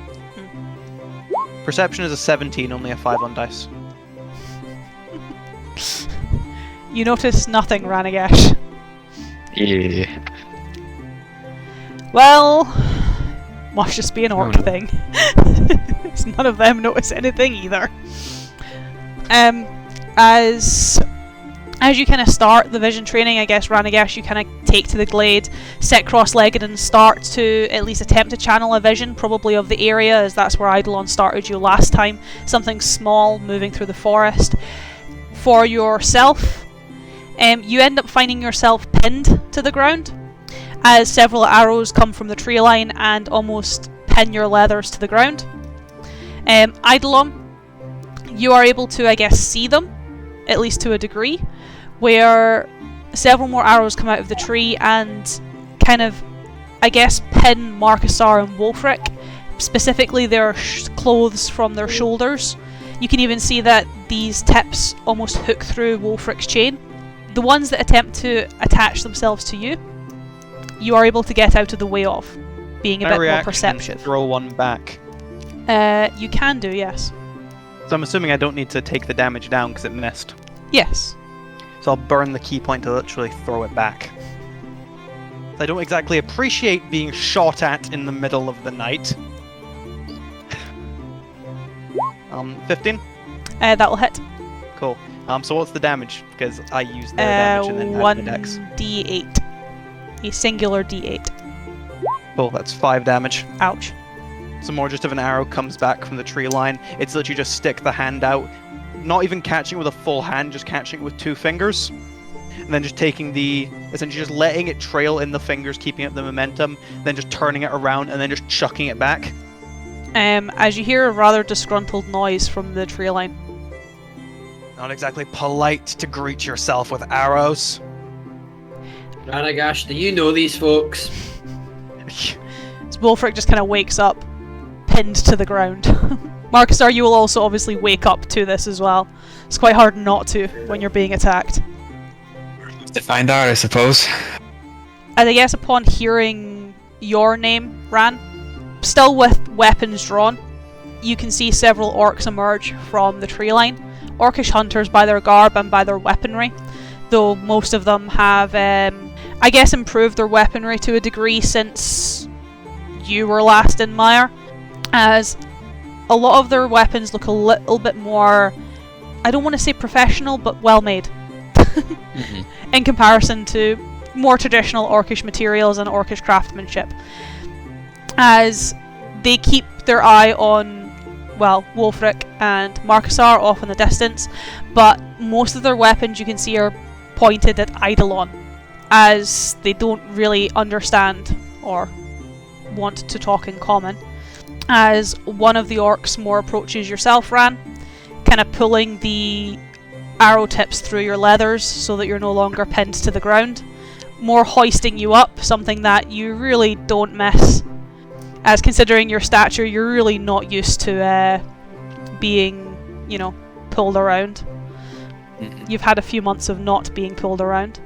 as one of them kind of looks down at you. Not a face you recognise. Ranagash, what are you doing home? Leaving this place? Do you know who you have with you? Yes.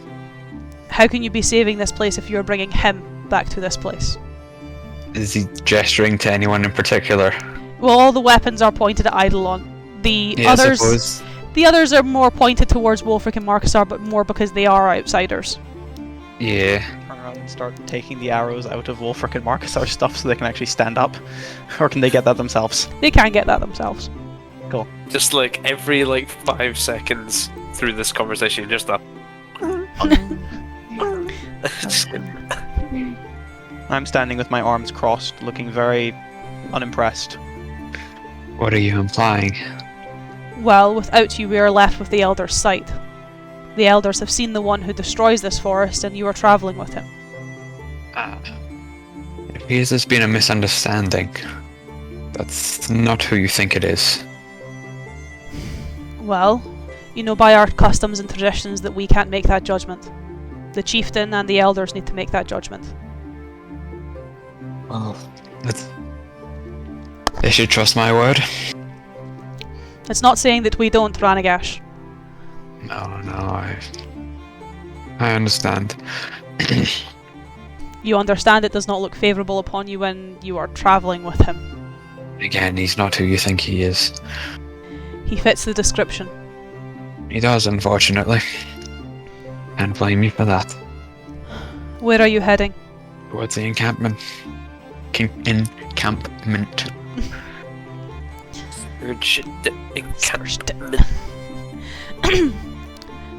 Then we will accompany you for the last leg of the journey. Alright. He kind of sighs as he looks towards the others now in the group.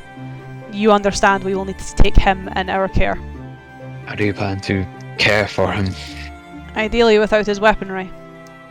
Alright. That should be fine. You care to translate? Alright, what's the order? We will accompany you to the encampment. We will take you there.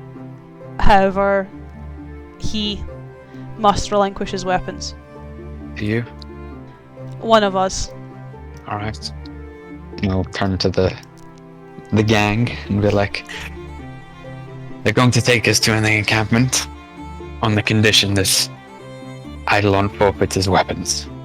What am I supposed to chop off my hands? Not. Be glad they can't understand common very well.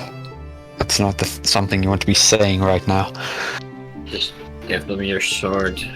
I'm not giving them my sword, but as I'll take the sword off my back and pass it to Ranagash. I'll start. Don't give it to them. I'll obviously turn back to the orc. Hiroket's I keep it instead. Is that passable? Can we trust you not to give it back to him? You can.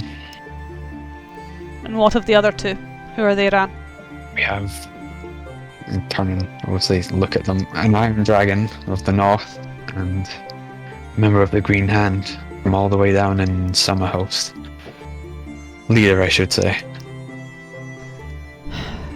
You found a strange group. I'm aware.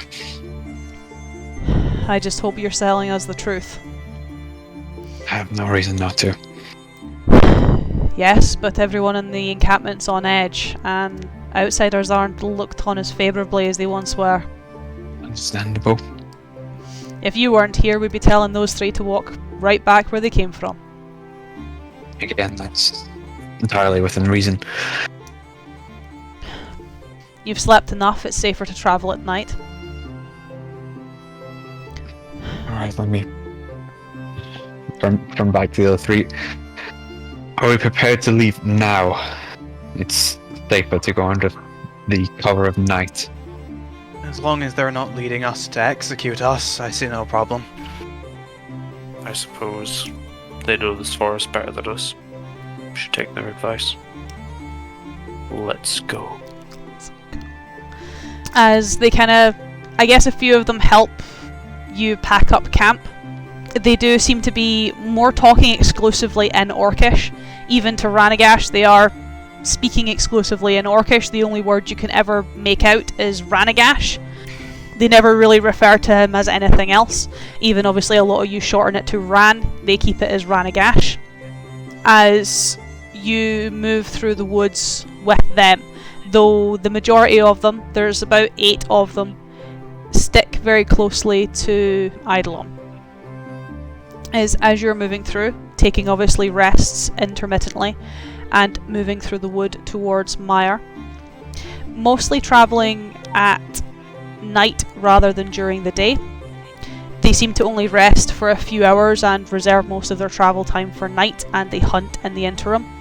Where, for once, Wolfric, you don't really need to use create food and drink, as the Orcish hunters are able to supply you with quite a lot of meat, as well as quite a lot of vegetation, and, well, their own rations to prepare quite a lot of fresh meals that have a lot more flavour in them than what they do through create food and water, even just creating base ingredients. As, at least for yourself, Marcusar and Wolfric, and obviously Ranagash, the hunters themselves are a lot more open to talking to you, interacting with you. Eidolon, you get very much more of the cold shoulder, as they don't like to interact with you very often, and any movement you make that's very unsuspected keeps them on edge, where they are quite quick to draw weapons against you. Eidolon just gets to the point where he realizes that just walking regularly is going to have them be annoying, so he almost just continuously has his left arm outstretched, just so they keep their weapons out at all times rather than just keep putting them away. How did they deal with Eidolon having to manacle himself every evening? I don't do that, I don't have my manacles anymore. Oh shit, yeah, sorry. I broke them in your tower, Paul. Oh yeah. But I've made enough of an accord with the strange tentacle being inside of me that it doesn't do shit, because I do shit for it. As I guess this is probably one of the most unpleasant travels you guys have had, in terms of how much it changes your schedule, where eventually you do reach the encampment of Myrr. And again, very uncomfortable but very regular travel, as the Orcs are very almost regimented. They do remind you a little bit of the Wall in that sense, where they have a very strict routine on how they do things and how they operate.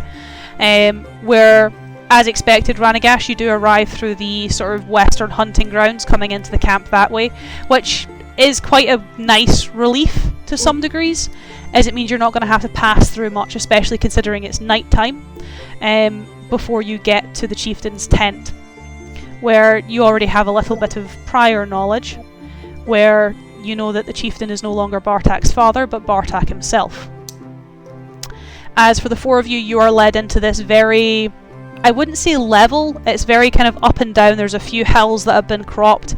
You can see that a lot of the trees have been cut down, but some of them have been left to grow and almost give shelter to the encampment. None of the excess has gone to waste though. You don't see any tree trunks. Everything has been uprooted and regrown to either produce flower beds or food, with the actual trunks themselves and the wooden logs being used to make the tents, or the supports for the tents and the supports for the wooden walls, to give the encampment some protection. Nothing here seems to have been going to waste, as the tarps and tents themselves are made from scraps of hide, as well as wool, linen, cloth. Everything is used, which I guess, as much as it Marcusar can appreciate the recycling, he also doesn't appreciate what is being recycled. As there is a lot of, I guess, bone and obviously skins of animals being used to obviously create better living accommodations, create furniture, create tents, create homes, as the Orcs lead you through. I guess the worrying thing for Ranagash is obviously you're kind of keeping an eye as some of the Orcs are moving through, because it is night and that's when they're more active. You don't see a lot of people, you see a lot of the Orcs. Obviously, pertaining to your letter that you sent to Kenreen, you'd perhaps hope that some people will have arrived. But from the offset, you can't see any of them, as you are led into a relatively large tent on the northwestern side of the camp. This very kind of almost hexagonal tent with a couple of offshoots, with a very, very large tent connected to the back of it where you can see the remains of some smoke being brought out of a really rudimentary chimney. As you guys head in, you can see that it has been set up, I guess, for more meetings, as there is a long table to one side, kind of broken around a fire pit in the centre, and to the offset there is a relatively large chair that, I guess, turns Marcusar's stomach, as it is made not only from wood but also from animal bone. For the marshals in the party, for Wulfric and Eidolon, resting against the arm of the chair, kind of almost towering over the chair itself, you guys can see a 2.5-handed executioner's blade. So, massive hilt, and then massive flat blade, which arguably is chipped. Doesn't look like it's been in the best condition. It still looks sharp, but the chips themselves have been decorated with baubles and beads. As the orcs kind of, I guess, leave the four of you, more turning to Ranagash, as Ranagash for the duration of this travel has been their resident translator, as they kind of go, we're going to go and wake him up. Stay here and don't go anywhere else. He'll want to talk to you before they decide what's going to be done with him. Sounds about right. If we have a moment with Ranagash in that case. You will, as one of the orcs disappears through the flaps of the back tent. So, Ran, what's about to happen? They're about to decide whether to kill you or not, basically. Will there be any convincing them? Hopefully. You know, if they decide that, Ran, I'm not just going to let myself get killed. No, I'm aware. I'm not going to try kill your people, but I'm not letting myself die here. Expect nothing less. Or just if things get ugly, I can't guarantee that they won't be injured at the very least. The rocks, they can take it. Preemptive apology, then. Do you have someone in here you can talk to get us out of this? What do you mean by get us out of this? Make sure I don't die, and those two aren't thrown out. Well, hopefully the chief. Like, yeah, that gives the nod along the lines of, yeah, that's a pretty damn good start. As the orc returns, and the flaps kind of open, where kind of almost under and through the flaps, you can see that a young orc, probably a young orcish girl, you can see kind of a ratty ponytail has been pulled back, is quite clearly been woken up and is now taking every advantage she can to be very, very loud.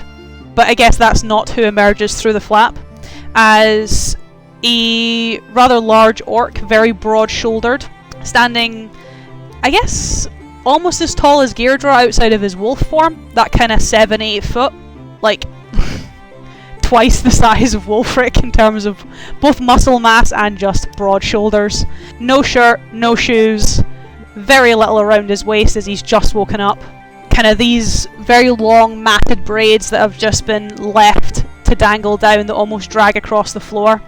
You can see across his chest and across his arm a lot of tribal and runic tattoos that almost ignores the three of you, despite obviously Ranagash, you can hear in Orcish the orc that brings him out talking about the fact that they have the Harbinger and, you know, they should kill him. He completely ignores that because you're there.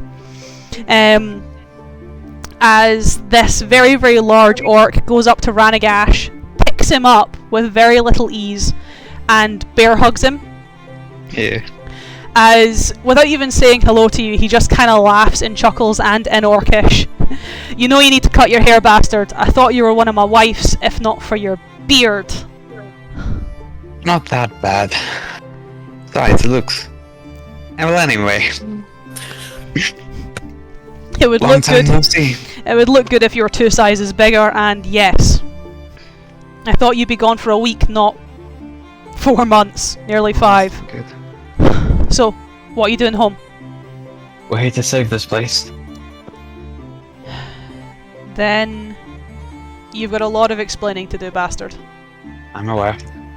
Because with you gone, I've had to sit on my arse and listen to the elders for 4 months, since my father gave me this position.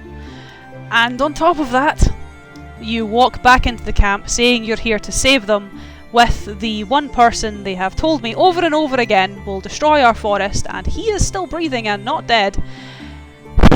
And look, I know you're not a coward bastard, but I thought at least you'd have some answers and not be walking in to camp with the one they say will doom us all. And for once I don't mean you. It is a nice change, but there is a simple answer to this, and it's that this is not who you think it is. I need you to tell me why. How? Why isn't Anything. How? Why isn't he? How isn't he? Like, Bartak puts you down and goes and sits on his chair. Very slouched, like he doesn't... There's no noble posture here, he just throws himself back on the chair. Start explaining. If he's not who who we think he is, then who is he? He is the former best friend of who you think he is. Hence why they look alike, sound alike. You know? From the same place. I mean, I'd assume brothers if they look that much alike. Like, we're best friends and we look nothing alike. I mean, different circumstances, but your point is made. It's a long story. This Harbinger, that's what you're referring to him as? That's what the elders refer to him as, yes. Very fitting, very dramatic. Big fan. When are they not dramatic? You're not here to be dramatic, so their dramatic is just turned up to 11. You're welcome. Anyway, he's betrayed this one, fucked off, and is now trying to... Who fucking knows what he's trying to do, but he wants to burn this place down and mount most of our heads on spikes, among other things. I'm sure you've heard of what's happened to Thornsgard, Kinreen. Thornsgard, yes. We've had a few hunters come back. Missing hunters, mind you, come back recently. I assume you have something to do with that, since you were coming from the north. We do, yes. Kinreen, I've not had word since I locked the forest. What happened in Kinreen? Not great. Well, that's the thing. And I'd switch back into comm and turn to the three of them. I'm not sure myself what happened in Kinreen. No, okay, no one's gonna... Assuming you're gesturing at us to speak. Yeah, that was turned back to you as in, like, one of you help me out here.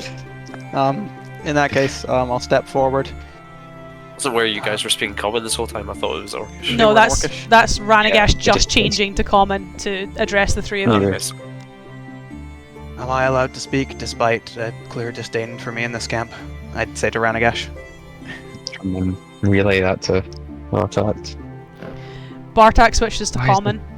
Mhm. You know my common is as rusty as you think it is. You don't have to translate for me all the time, bastard. Being polite. You may speak as long as you don't try anything.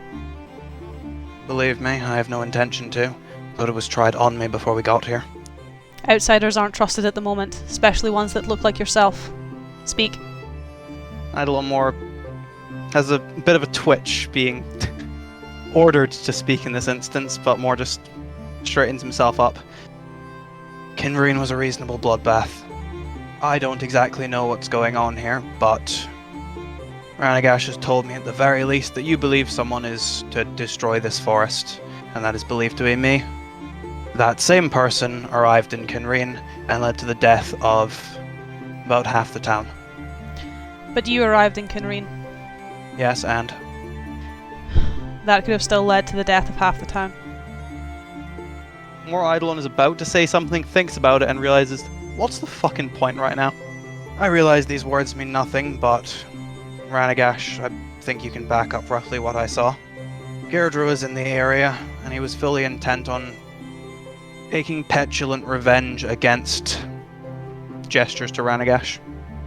And said petulant revenge resulted in half the town being killed. I am not blaming Ranagash for this, I am blaming the actions of a mass murderer. Ranagash, I have not heard any word from Kinreen. I know. I can, however, as he kind of turns to the orcs, who are kind of, I guess, lining the tent, the ones who brought you here, as he switches from common to orcish for the final parts of his sentence. Ensure that I send hunters to there before the sun rises. Anyone who's there who'll need help will be brought here. That's good. It's very good. I take it that was an Orcish? Yep.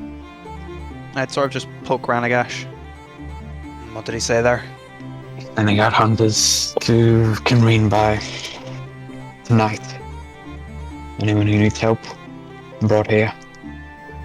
Exactly what we wanted. Ranagash, what if some of the people who appear to need help are infected still? Of course. How long has it been? Not actually been that many days, has it been? Just about 3? No, No, you bit more than guys will have been about nearly 2 weeks. 2 weeks. It fully depends whether my letter was sent off, obviously. Depends if the people were dealt with or if they were hidden away. You know your people better than I do. I'd more take a step back, so I'm more in line with Wolfric and Marksar. Then we'll see, I guess. What else is there to do? Idlemore more just shakes his head and shrugs. Bartek kind of gets up from his seat and comes over and puts a hand on Rand's shoulder. Can you give me your word he's not what the elders think he is? I can. Well, that's good enough for me. As he kind of comes over to Eidolon, a very towering figure, also very engulfing in terms of just the shadow he casts over you. As he kind of puts a hand on your shoulder, I am sorry for the misunderstanding. Your people have been under attack by the same person for a good number of time. Caution is respectable. It's not caution, just the person I trust decided to go on a grand old adventure to save the world. And I was left with 5 old hags who don't know their left from their right. You do have a habit of leaving people in such situations, Ranagash. He didn't have a choice. Your dad told me. But my word doesn't count for everything. It bears some weight, but it's not going to carry you very far. If the elders see you, they'll think you are our doomsday bringer, our harbinger. And I can't really let you walk around freely in case... Well, let's put it this way. I don't really want any of my boys injured, and I don't really want to injure one of Ranagash's friends. So, as he kind of looks between the 4 of you, takes a hand off of Eidolon and kind of almost paces a few steps. Here's what we're going to do. And since you're in my camp, there's not really much saying yes or no about it. You can do that once the elders have decided that you're not going to doom us all. You, as he looks at Eidolon, will be spending the night here. You're not going to be... I'd already taken. I didn't have a say in that. You're not going to be wandering the camp, and in the morning, the 4 of you and myself get to go and visit the elders. Your favourite people, Ran. I know it. And we'll see what their judgment is. Ranagash can try and convince them, and I will give my vouch. I will give him my word. And we'll see if that is enough. If not, I don't know what they're going to do. The rest of you are not staying here, because I now have to try and get a 3-year-old back to bed. Ranagash, you can go and stay with your dad. And if they want, they can go with you. If not, pick a spot next to a campfire and go to bed. In the morning, come back here. Just so you know, Chieftain, whatever decision is made or not, I don't know how much time this forest has before whatever it is arrives. Bartak, not Chieftain. And don't say that to the elders. That's why I'm saying it to you and not the people who are paranoid. You assume I'm not paranoid. I have 3 children you're and 3 reasoned. wives. I need to look after them all. And therefore I assume you're reasoned, not paranoid. You never make it easy, do you, bastard? It's part of my charm. Sometimes I wish you just let me die that day. Would have been easier. Would have, wouldn't it? Would have made your life hell, though. You wouldn't have had me to vouch for you. But it would have made my life easier, because I wouldn't have had to vouch for you. Do you not enjoy my company? 4 months without it. I've missed you. Miss you too. Now fuck off. I'm tired.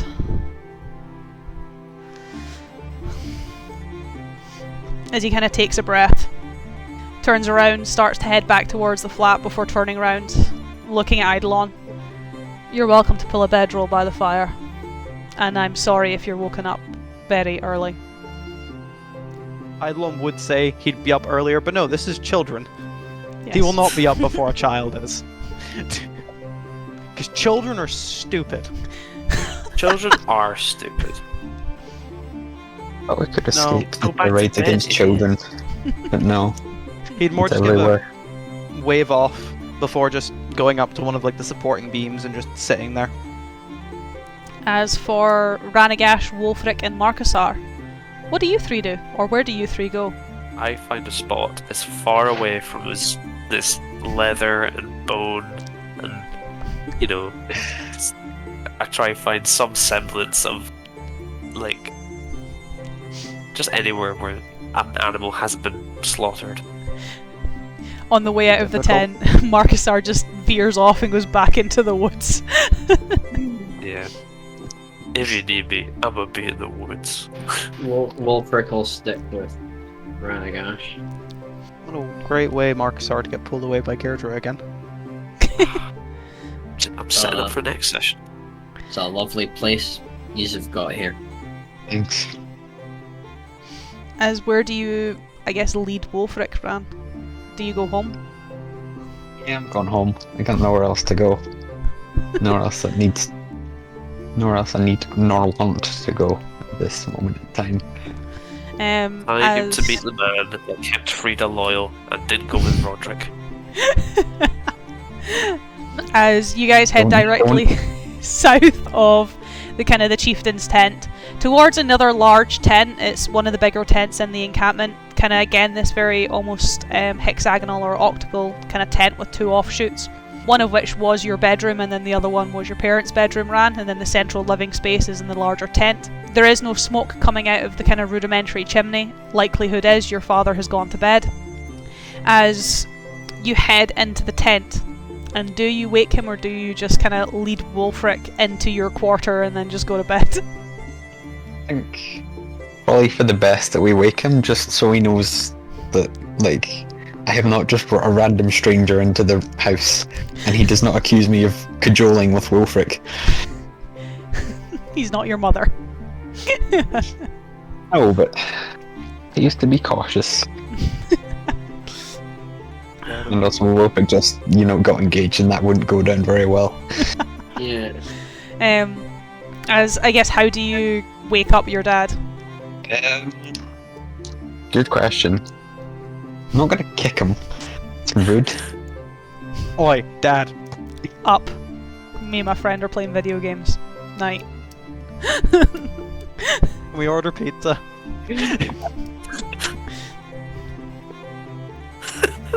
Oh god, he's doing it. I threw up. I wasn't looking up. I wanted to go make that meme. We need that meme with Rand's face. Dad, I threw up. Dad, I threw up. No, instead of Dad, I threw up, it's Dad, I had an impending vision of the apocalypse. Dad, the end times are coming.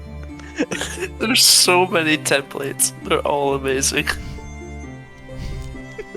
Now that you've thrown me off my rhythm. Now he's off his rhythm. There we go, it This- happened.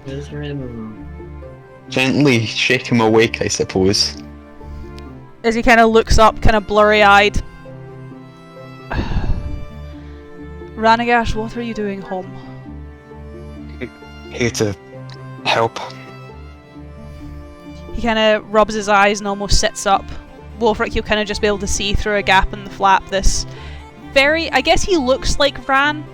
So, like, has Ran's kind of face shape, hair colour, eye colour, but is like Ran if Ran was built like a brick shit house. Like, he is wide, he is muscular, he is a very traditional orc. You can even see that one of his tusks have been chipped. Though, strangely enough, despite Ranagash I would assume speaking in Orcish straight away. His dad actually speaks Common rather than Orcish, and speaks relatively fluent Common at that as well. As he kind of spins round and looks at you, rubs his temple. I was not expecting you to be home so soon. Not sure many people were. I will be honest, son, I don't think many actually thought you'd come home. So, why are you home, and who's that? Again, we're here to stop the Harbinger, as he's been referred to. Again, very dramatic name. I do quite like it, but we do need to deal with him. And gestures. This is Wolfric. He's a friend of mine. There are others, but they're elsewhere at the moment. It's very nice to meet you, sir. A pleasure. So, if you are home, you've seen Bartak then? Yeah. And tomorrow you will probably have to go and see the elders. Yes. Your room is as you left it, and your friend can accompany you if you want. Your mother will be thrilled, though he's a bit old, is he not? No, he's not that kind of... He actually just got engaged a while ago to someone else. He kind of looks over Ranagash's shoulder. Congratulations. It's one of the best things that you can do. As he turns back to Ran. I'm not going to ask, but it is good that you're home, son. Good to be home. Though if you're here, I'm hoping you visited your mother. We saw her on the way through Kinreen. I told Bartak his ban on outsiders was stupid, but is she doing well? I've not seen her in a long time. It's been better, but he's alive. You know, that's not really what I want to hear. I know, but That you, can come you should later. hear it. You should hear it. I will ask about it. I will ask about it once everything else has been dealt with. As you clearly have a lot on your mind. Yes. How have your visions been? Weird, to say the least. Well, you've always been weird, son. I know, but more than usual. Then maybe not mention that to the elders. Not yet, not before they decide whether or not to kill one of my friends or what their plan is, but... Just be careful what you say around them. They have been different since you left. That's what I've heard. Well, they don't have my prophetic son at their disposal anymore. They only have smoke and mirrors. Yeah. And I know you've been on a journey because they sent you on this journey, but you've had freedom. I don't want you to say something that means you're tied to this place again. I only want you to be here if you want to be here. I don't want you to be stuck here because they say you have to be here. Your mother would agree with me, but she'd also shout at me for something in that sentence. Probably, yes. Go. You'll need some sleep. And your friend, just friend, can take one of the skins near the fire.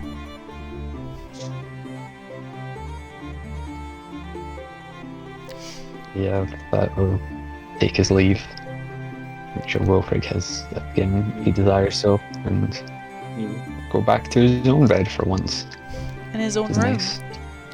Yeah. With all of his own stuff and all of his own clothes. Imagine it like a kid's bedroom, it's still got all the posters, the Spider-Man sheets. He's only been gone for 4 months. He was 27 when he left. Are you saying 27-year-olds can't have Spider-Man sheets? No, but it's more the kind of kid aesthetic. They're just grown-up Spider-Man sheets. Yeah, it would be more like a... it would be more like a fucking... They're like, fandom sheets. you know, the stereotypical, like, bachelor pad kind of aesthetic. Yeah. It's like, I sleep in a race car bed. Where do you sleep? I sleep in a big bed with my wife.